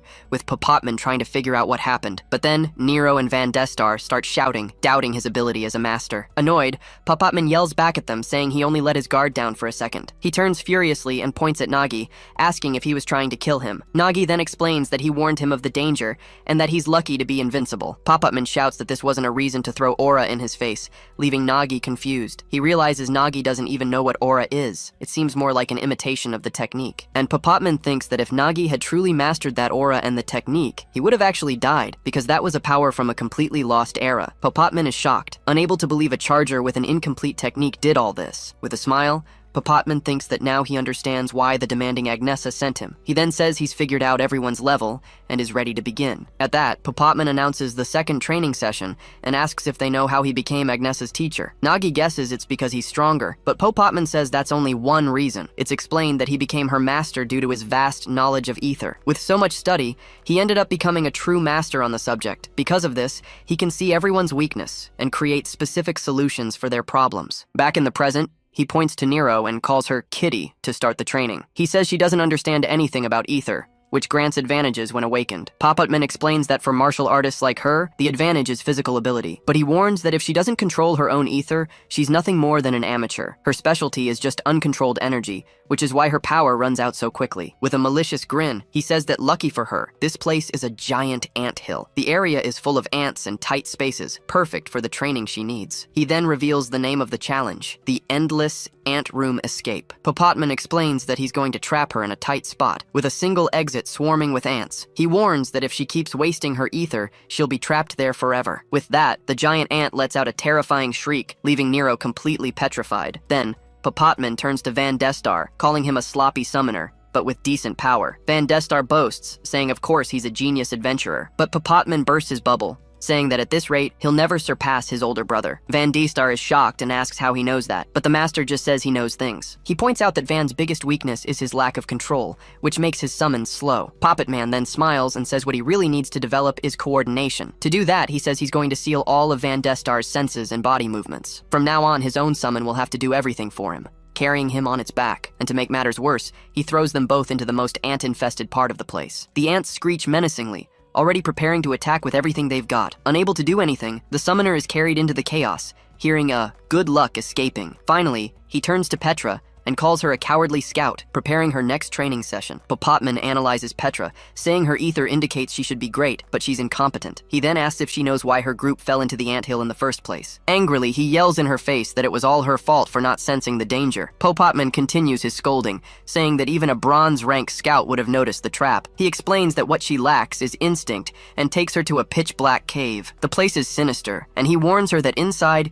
she won't be able to see or hear anything. She'll have to rely solely on her instincts to survive in there. Her mission is to find the path to the heart of the cave and retrieve an item he has hidden. And to make things even more complicated, he warns that there are some stray ants wandering around. The ants are extremely sensitive, so any noise could trigger a surprise attack. Petra is on high alert, her eyes wide, ready for whatever comes next. With her training underway, Pop-Upman finally turns to Nagi, calling him the porter. Nagi then begins to train alone, showing incredible skill with his sword. But the master interrupts him, warning that the boy will actually be fighting him. And so a real battle begins, their swords clashing and sparking. The fight is intense, with their swords clashing relentlessly at an absurd speed. Nagi dodges several blows, but Pop-Upman says his biggest problem is something he does with his eyes, always analyzing everything around him. The master explains that he overthinks his analysis, focusing too much on his opponent's habits and patterns. But Nagi manages to defend himself well, blocking a powerful attack with his sword. Pop-Upman says that this strategy isn't wrong, but dungeons are a different story. Being unpredictable by nature, they require a different approach to fighting. And with that, he lands a surprise blow on Nagi, showing that you can't predict everything. He understands that Nagi is trying to compensate for his lack of talent and physical limitations, but ironically, this very tactic is limiting his true potential. Just then, a bluish power cracks and explodes, revealing the boy's new ability. Pop-Upman says that perhaps all of this comes from the part of him that thinks he'll never be an adventurer. Tired, Nagi recalls the master saying that with talent, he would have easily defended that attack. And he says that Pop-Upman, who talks so much about talent, should know what it's like to have none. With a smile, the master replies that he used to think that way, but he realized something while studying the ether. Pop-Upman begins to explain that in this world, everyone can awaken ether in one of three ways. He shows the talent, equipment, and formless ether types, the three main categories. The talent type is the most common, manifesting as a class inherited from one's ancestors. Pop-Upman explains that as soon as someone receives a class, their growth accelerates absurdly, but Nagi interrupts him, saying he already knows that and that most talents are useless. Pop-Upman then says he wanted to discuss the special cases, precisely like Nagi's. He begins to talk about the equipment type ether, which manifests in tools and weapons. Nagi then completes the thought, saying that even with strong equipment, one lacks the physical power to use it. The master agrees, but warns that there's a very important point most people forget. He explains the fundamental difference between relics and ether-type equipment. Unlike relics with fixed powers, equipment ether grows along with its user. This happens because the equipment itself is the purest form of materialized ether. At this point, Poppetman says he probably forgot to mention a small detail about himself. With a smile, he reveals that he is also an equipment-type ether user. His weapon is the Trickster, a fishing rod that can hook absolutely anything. Nagi is shocked to discover that Poppetman is also an equipment-type ether user. He wonders how someone without talent can be so strong, thinking it's impossible. Poppetman then chuckles and asks if the boy is impressed with him already. He begins to explain that when an equipment-type user understands their own ether and achieves a perfect union with it, truly incredible things can happen. With that, he casts his lure onto the ground, as if he were fishing on land. The artifact, a blue lure, sinks into the ground as if it were water, a very bizarre sight. Then he activates his secret fishing technique, pulling something from within the soil. To everyone's surprise, he fishes out a pink arowana, saying the dungeon is a good fishing spot. With a shout of, "All right!" he prepares to devour the fish he just caught. And without any ceremony, he begins to chew the entire fish right there, in front of Nagi. The boy stands frozen, completely stunned, surrounded by petals of energy floating in the air. Nagi is in a state of total panic, unable to process what's happening. His entire sense of reality was just shattered right in front of him. Now, a pink monster stands there with a gruesome smile, staring him down from inches away. With a bizarre grin, the creature asks if they can begin the next lesson. He reveals a massive, muscular pink body and calls Nagi Sweetie. The scene shifts to the story of an adventurer who met a grim fate in a goblin dungeon. Out of nowhere, a mysterious veteran appeared just in time to save his group. With a single strike, he obliterated one of the monsters, showcasing his raw power. Without breaking a sweat, he wiped out every last goblin, leaving the rookie in absolute shock. The boy honestly admits that the guy's pink skin was terrifying. Poppetman seems to have taken a liking to the rookie, but he has a look in his eyes that scares the boy to death. Elsewhere, a giant ant lets out a deafening screech, its eyes glowing with intensity. Nero prepares for battle, clenching her fist with everything she's got. She lunges forward and lands a massive blow, shattering the monster's carapace. However, she screams in pain as the impact of her own strike recoils through her. Looking up, she realizes the situation is impossible against a beast like that. Nero complains that the ant's shells are far too hard for her physical attacks to handle. It's explained that using her special ability drains all of her power at once. Once she's out of energy, the other ants begin to swarm without mercy. Desperate, she screams that she needs a plan to make it out of there alive. Far away, a man with a covered face screams in a mix of panic and frustration. He runs for his life, shouting for a golpero while fleeing from a horde of monsters. His escape leads him to a fork in the road, but one path is blocked. Suddenly, a voice in his head commands him to turn and take the tunnel to the right. The golem obeys, leaping with incredible speed into the indicated path. But the voice snaps at him, yelling that he was supposed to take the other right, calling him an idiot. The golem falls straight into a trap, finding himself completely surrounded by giant ants. The voice in his mind complains that they are now trapped entirely because of his blunder. He panics and tries to deny the situation, but the voice only confirms the danger. Suddenly, a massive explosion erupts, crushing everything with brutal force. The scene shifts to Petra, who appears breathless after an intense struggle. She looks around through the thick smoke, wondering if the monsters have finally left. Petra realizes these ants are hard to detect, because they have perfectly adapted to the darkness. She starts to worry, thinking she never trained for a dungeon this dangerous. The girl freaks out over her lack of strategy and wonders what Nagi would do. She reflects on how Nagi would never give up, no matter how dire the circumstances. He would always find something in his bag to save the day, so she decides to do the same. All she finds is a dowsing wire, a very simple tool. Petra explains that it isn't much, but it's an item compatible with scouts like her. She accepts that while it's a beginner's tool, it is perfect for her current level. The girl realizes she has relied too much on her sight, but a true scout uses their sixth sense. Petra says that in a place like this, opening her eyes only floods her mind with useless information. She concentrates and casts the dowsing wire, focusing all of her power into it. From the tip of the tool, she begins to spread her energy throughout the entire area. With this, she manages to map out the location, revealing the enemy's positions. She notices her range is still limited, and she can't see very far yet. The girl takes a careful step, knowing that precision is now more important than speed. With the wire in hand, she begins to move cautiously through the treacherous terrain. Even if it's slow, she must keep moving forward, taking it one firm step at a time. The scene changes to Nagi collapsing to the ground, laughing from sheer exhaustion. He feels as if every muscle in his body has simply shut down at once. With a weak smile, he asks if this can even be considered a real lesson. But Poppetman appears and warns him that In this state, he doesn't usually go easy on people. The masked man says he might even end up killing Nagi by accident during the fight. Instantly, Nagi's eyes turn red, and he draws a sword to defend himself. He prepares a counterattack, manifesting a red energy barrier with his hand. Nagi tries to block the incoming strike, but his sword begins to crack under the overwhelming force. The impact of the blow causes an explosion, sending both of them flying during the fall. But Popotman recovers instantly, appearing behind Nagi with a crazed laugh. He leans in and whispers that he's finally caught the boy. He then gives Nagi's face a disgusting lick, leaving the boy completely paralyzed in shock. The masked man remarks that this is exactly what a true rookie tastes like. Fueled by pure rage, Nagi screams that the bastard is going to pay dearly for that. He quickly grabs an item from his bag to try a surprise attack on the enemy, but Popotman easily dodges and says his movement was too slow. Nagi realizes his attacks aren't working, so he asks Gluttony for help. He throws a mushroom towards the enemy, who opens its mouth to devour it. The small mushroom explodes inside Popotman's mouth, causing a bright flash, but the monster finds it delicious, and a giant explosion erupts around him. Popotman asks if he's questioning the power difference between them. Enraged, Nagi yells and demands he reveal how he did that. With a smirk, Popotman says that he actually has the answer, but he adds that he has no idea, leaving Nagi confused. Popotman explains that training for this kind of power is brutal and has no clear path. He says Nagi limits himself because he thinks he has no talent for being an adventurer. Then, a flashback shows Nagi being surrounded by dark, frightening figures. The masked man reveals he used to think the same way, and now he's going to shatter the boy's belief. With that, he takes an attack stance, like an animal ready to pounce. He yells for Nagi to feel the huge power gap between them. What followed was an endless beating,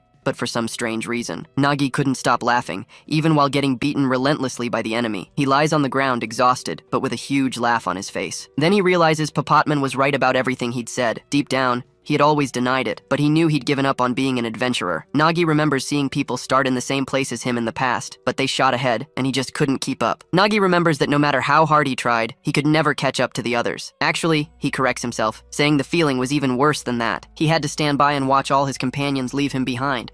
That's why he couldn't celebrate their progress. He felt inferior. Nagi was laughing because Popotman hit the nail on the head, so meeting him was a stroke of luck, even though the masked man was tough to deal with, yelling at him to get up. Popotman tells him to stop complaining because if you're weak, you have to train twice as hard. And so, under his leadership, Nagi began a brutal training regimen with sparring matches, in addition to real battles facing various dangerous monsters in the dungeon. With this, the rookie invaders began to face their own weaknesses head-on. The scene cuts back to Petra, who is running from a monster at an incredible speed. Far away, Popotman thinks the boy is interesting, a gem that Agnesa found. He wonders if someone like Nagi could ever reach his level, but suddenly, Popotman stops and looks back, sensing something strange. The dungeon has changed, and he says the place feels familiar, with something evil in the air. Nagi asks Popotman what that horrible feeling is that he's sensing. Popotman says the pressure feels like that of a very high-rank dungeon. Suddenly, they find two fallen adventurers who look terrified. Nagi finds it strange, as they're from Guild 404 and wouldn't lose to ants. One of the men trembles in fear, not understanding what just happened. He warns that he's scared because the monster is coming to get them all. Desperate, the adventurer clings to Popotman, begging him to save him. The man screams that the monster is already here, putting Popotman on high alert. A mysterious voice emerges from the shadows and orders them to be eliminated now. Then, a flash of red energy appears and rushes toward the group. Popotman quickly prepares, gripping his weapon tightly to counterattack. The adventurer continues to cling to him, desperately pleading to be saved, but Popotman looks at the attack and realizes it's too late to escape. A swift red slash hits the masked man head-on with full force. Popotman is hit, losing his arm, leaving Nagi horrified by the scene. The impact sends him to the ground, and he drops his weapon, feeling the pain of the blow. A mysterious woman appears and comments that she aimed for the head, but he dodged. She reveals herself fully with an axe and says he's pretty strong, isn't he? It's revealed that her name is Johanna, and she looks at them with a malicious smile. The scene shifts to the headquarters of the White Order, an organization of great power and influence. Inside, the place is a grand sanctuary, with rays of light illuminating the entire hall. A priestess finds her superior and tells her she's been looking for her everywhere. She says everyone was worried about her disappearance, but the other woman apologizes. The older woman explains she's taking care of Johanna's birds, who left for a job. The novice then mentions she heard Johanna went to the ant nest dungeon. With a smile, the superior praises her, saying she's a great example for the apprentices. She says Johanna even cared for sick birds, despite all her duties. For her great talent and heart, she hopes Johanna becomes the next saint. But it's revealed that Johanna was hiding her identity and had begun her plan inside the dungeon. The scene changes to the ant nest, a dark hole with a very sinister energy. Inside, Johanna poses with her axe, showing a confident and dangerous smile. In a flashback, Nagi remembers her name, the priestess who traveled with Guild 404. He realizes the energy around her is the same, wondering if she was the culprit. Back in the present, Nagi asks if Puppetman is okay and looks for something to heal him. Puppetman replies that he's fine, but asks Nagi to listen to what he has to say. He warns that the girl is absurdly strong, making the atmosphere even more tense. Puppetman reveals she cut off his arm before he could even react. Using his technique,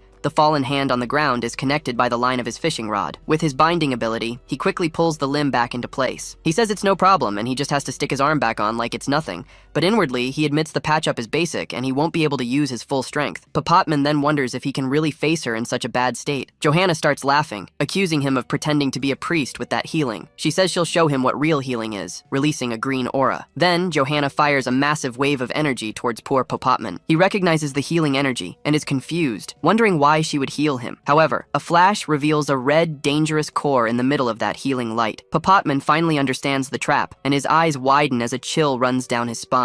The energy then explodes violently, showing it was never a real heal. The explosion hits him, but has no effect. He explains it started as a healing spell, but the power shifted before it reached him. He screams that she's insane. Johanna scoffs, saying that a simple white rank shouldn't have been able to dodge her attack. He retorts about her being a bronze rank, but Johanna warns that she won't waste time on someone who's about to die. Puppetman thinks to himself that priests aren't supposed to be good fighters, or at least that's what they say, but he realizes she's not normal, sensing she's very experienced in killing. To understand what's going on in the dungeon, he concludes he needs to fight her, so he uses the tip of his weapon to draw a long line in the sandy ground. Puppetman warns Nagi not to cross that line, no matter what happens next. Nagi worries about his arm, but the masked man tells him to worry about himself. With a sinister smile, he says, "This is a rare learning opportunity to see high rankers in action." He prepares for the fight, feeling that this time he's hooked something truly fierce. Now it's time to pull with all his might, so he spins his body and casts his lure. The small blue sphere hits the ground,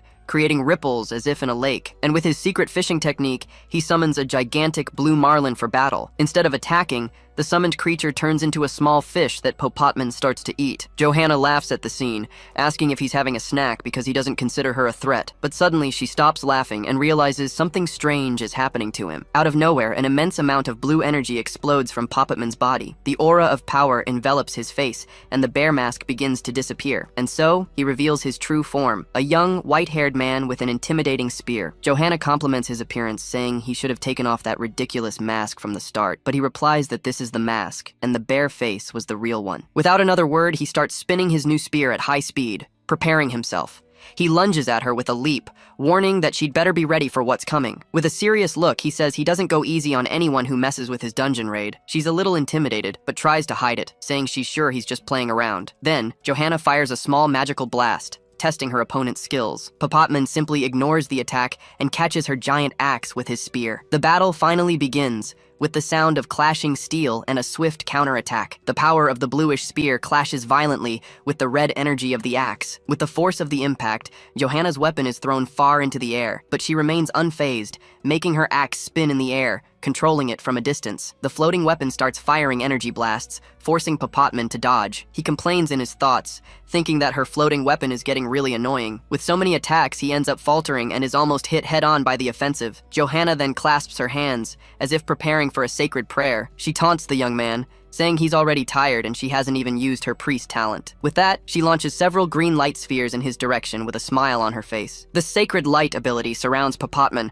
leaving him with nowhere to escape the attack. The light explodes into several crystals, but he manages to defend himself using his spear. He analyzes the energy, confirming she is indeed a priestess, as he suspected. Puppetman then wonders if the floating axe is the power of the relic she's using, but he decides it doesn't matter, and starts charging his own energy into the spear. With a sending waterfall, he charges forward, and the two powers clash once more. He thinks about the flying axe and the attack disguised as healing, admiring the fluidity of her strikes. With the perfect combination of attacks, he's thrown back without a chance to defend. He realizes she's controlling the space with precision, closing in very quickly. He then finds himself forced to defend against a combination of attacks from all sides. With a serious look, he understands that this won't be an easy fight to win. A gigantic explosion occurs, mixing the power of the two high-level combatants. The shockwave reaches Nagi, who watches everything from behind the protective line. He is completely shocked by the level of power he's witnessing for the first time. Worried, he can only think about Puppetman in the middle of all that chaos. He finally understands this is how high-rank adventurers truly fight. Nagi was thinking of helping if he saw an opening, but the fight is too intense. He realizes there's no way for him to join the fray,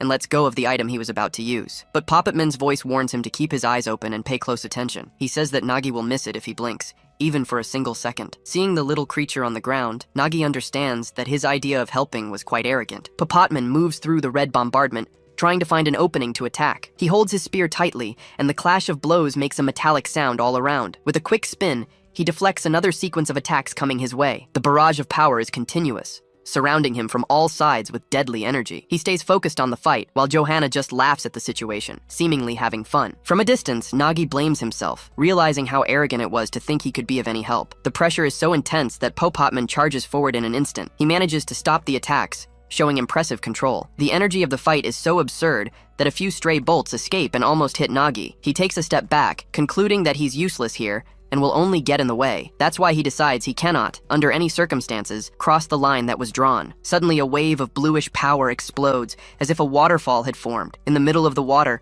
Puppetman extends his hand, showing he's in control of the situation. He realizes she's attacking him non-stop, as if desperate to keep him away. But in doing so, she reveals her weakness, and now he knows exactly how to attack. He activates his Lancer talent, summoning a turtle-shaped creature. With Turtle Shield, he charges forward, breaking through all the attacks coming his way. And right after, he uses Piercing Lunge, a straight and very fast strike. But Johanna manages to dodge at the last second, narrowly escaping the attack. She praises him for guessing that her priest form would be weak in close-quarters combat, but she warns him that this assumption was a mistake, as her feet begin to glow with a greenish energy. He attacks again, but she dodges, and he realizes he's made a huge mistake. Upside down, she uses her priest talent to buff her own physical strength. With her power increased, she advances at a speed he can barely follow, and just like that, she lands a powerful kick that sends him flying with an explosion. Without giving him time to breathe, she prepares another strike with a smile on her face. Johanna lands a solid hit, proving she's also a beast in hand-to-hand combat. He realizes she's a priestess who buffs herself for close-quarters combat. Puppetman takes the blow to the face, but he's still impressed by her strength. She follows up with another strike,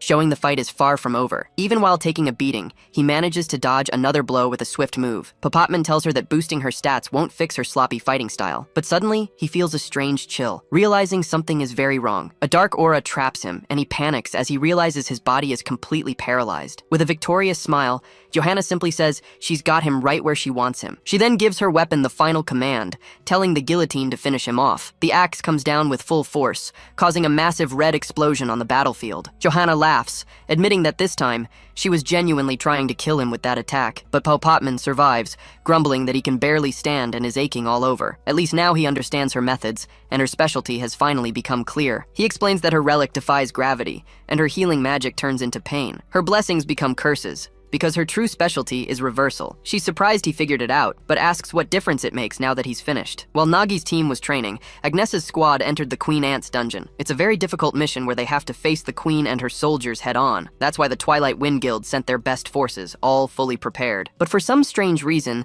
Agnesa feels that something isn't right. The raid ends anticlimactically, with them finding nothing but an empty hole in the ground. Van Destar starts laughing, finding a nest without a queen hilarious, and Puppetman agrees. Agnesa glares at him, saying he did nothing as usual, but he just makes a lame excuse. Then, she asks the cleric for her opinion, as she feels the boss is missing. The girl agrees that something is wrong, explaining that a boss vanishing like this shouldn't happen. She says the energy trail leads down a tunnel, wondering who would kidnap the queen. Analyzing the cave, the cleric senses a dark and strange energy filling the entire place. She realizes this energy has been here all along, as if it were waiting for them. Suddenly, a dark energy lunges towards them, taking them both by surprise. The cleric is in shock, instantly recognizing what's happening right in front of her. She yells that it's a message recorded directly into the energy. From the dark energy, a bizarre creature emerges, letting out a wicked and terrifying laugh. She stares at Agnesa and says she knew she would show up right here, but the creature warns that she'll start with the appetizer, leaving Agnesa tense and worried. With that, the monster moves through the cave, its absurd size making everything tremble. The creature shouts that they will see the result of their mistake, and Agnesa warns that it's a trap. Then, the monster launches a powerful poison attack, causing a gigantic explosion of energy. The group protects themselves as best they can behind a barrier, trying to survive the force of the blow. Agnesa asks if everyone is okay, and Puppetman replies that it'll take a while to get out of there. At that moment, she realizes the huge mistake she's made, understanding they're in the wrong place. The dungeon that's about to break is the ant nest where Nagi and the others are right now. The scene shifts again, showing Johanna charging her opponent with everything she's got. Her axe clashes smashes multiple times against the enemy's weapon in a rapid exchange of blows. She thinks her opponent is very strong, and that with her ability, it's impossible to even get close. Nagi watches the fight from a distance. Seeing Johanna in trouble against the relentless attacks, he realizes Popotman is still injured, and if this keeps up, he won't last much longer. Nagi feels helpless, thinking that if he were stronger, he could cross the line and help. Nearby, Geralt is on the ground, completely defeated and drooling, in a state of shock. Nagi finds him and asks what happened, wanting to know if Johanna did this to him. But Geralt, terrified, warns that a giant ant is coming and that they're all going to die. Elsewhere, Johanna mocks Popotman, saying that if he keeps trembling, it's over for him. Popotman understands that running away won't solve anything and decides he needs to attack with all his might. Since he can't dodge the curse up close, he prepares to attack from a distance. With that, he shouts that he has no choice and throws his weapon with full force. Using his blue strike ability, he unleashes a blast of energy in the shape of a dragon. The attack rushes towards Johanna, who stands still, waiting for the impact as she easily defends. The energy explodes with immense power, creating a shockwave that completely engulfs the villainess. But when the dust settles, she appears with a smile and says she already warned him. She says that figuring out her specialty changes nothing, as she's his perfect counter. He retrieves his spear, disagreeing with a simple no and a look of sheer determination. Popotman retorts that it changes everything, because he's found the problem and now just needs the solution. He tells Nagi to pay close attention, as this is a great learning opportunity. He explains that the secret is knowing how to deal with an opponent who can't be beaten by brute force. With a smile on his face, he says, this is the exact moment things get serious. He gets into a fighting stance, announcing that the real fight is about to begin. Shouting, he charges straight at her, unleashing an impressive aura of power. His eyes glow with a blue light as he moves quickly to attack Johanna. He readies his spear, focusing all his energy for a final, decisive blow. But she just laughs at him, saying she's disappointed because she could have reversed the blessing from the very beginning. Suddenly, the blessing turns into a curse, and a wave of dark power hits him hard. It's explained that her ability, Reversal, inverts buffs when activated by a curse. He knows he only has one chance. At the exact moment his buff becomes a debuff. His weapon has a special trait that allows him to see energy fish no one else can. His secret fishing technique is unpredictable, making it hard to hit a specific target, but with the Marlin harpoon, he can aim and catch exactly what he needs to win. It's revealed that Popotman has caught a purple tang, a fish that grants him the talent of a mage. He says that's exactly what he needs, then eats the fish with a fierce expression. Johanna is in shock,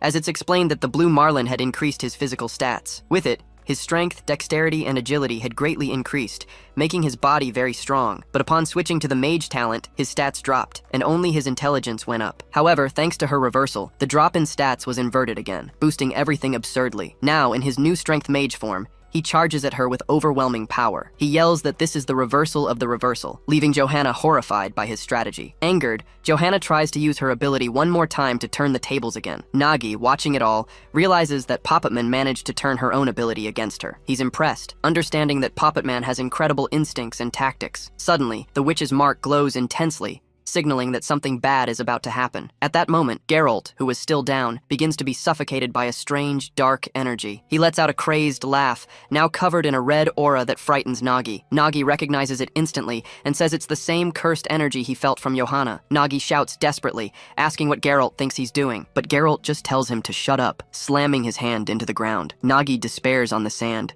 shouting for him to live, and throws his sword. The weapon flies quickly through the air, spinning at high speed toward the danger. He then manages to defend against the blow, yelling that there's no way he's going to die. His sword scrapes against the other, the friction of the blades creating a shower of sparks. With a cry, he tries to counter the attack, but ends up getting cut by his opponent. He falls to the ground, defeated, while the possessed Geralt lets out a sinister laugh. Then, the giant begins to drag his sword, preparing to attack again. He announces that Miss Johanna can count on him, sounding like a loyal servant. With that, he spins his weapon at incredible speed, creating a circular attack. Nagi tries to charge at Johanna, but Geralt's attack heads toward Popotman. Popotman doesn't back down, twisting his body to withstand the impact of the blow. The blade strikes his arm squarely, making a loud cutting sound, but he doesn't even flinch and says it was nothing, showing off the power of his mage talent. He grips his staff tightly, preparing to unleash his full power. With a swift movement, he raises the weapon, making the earth tremble around him. The staff then turns red, charged with a super destructive magical energy. With that,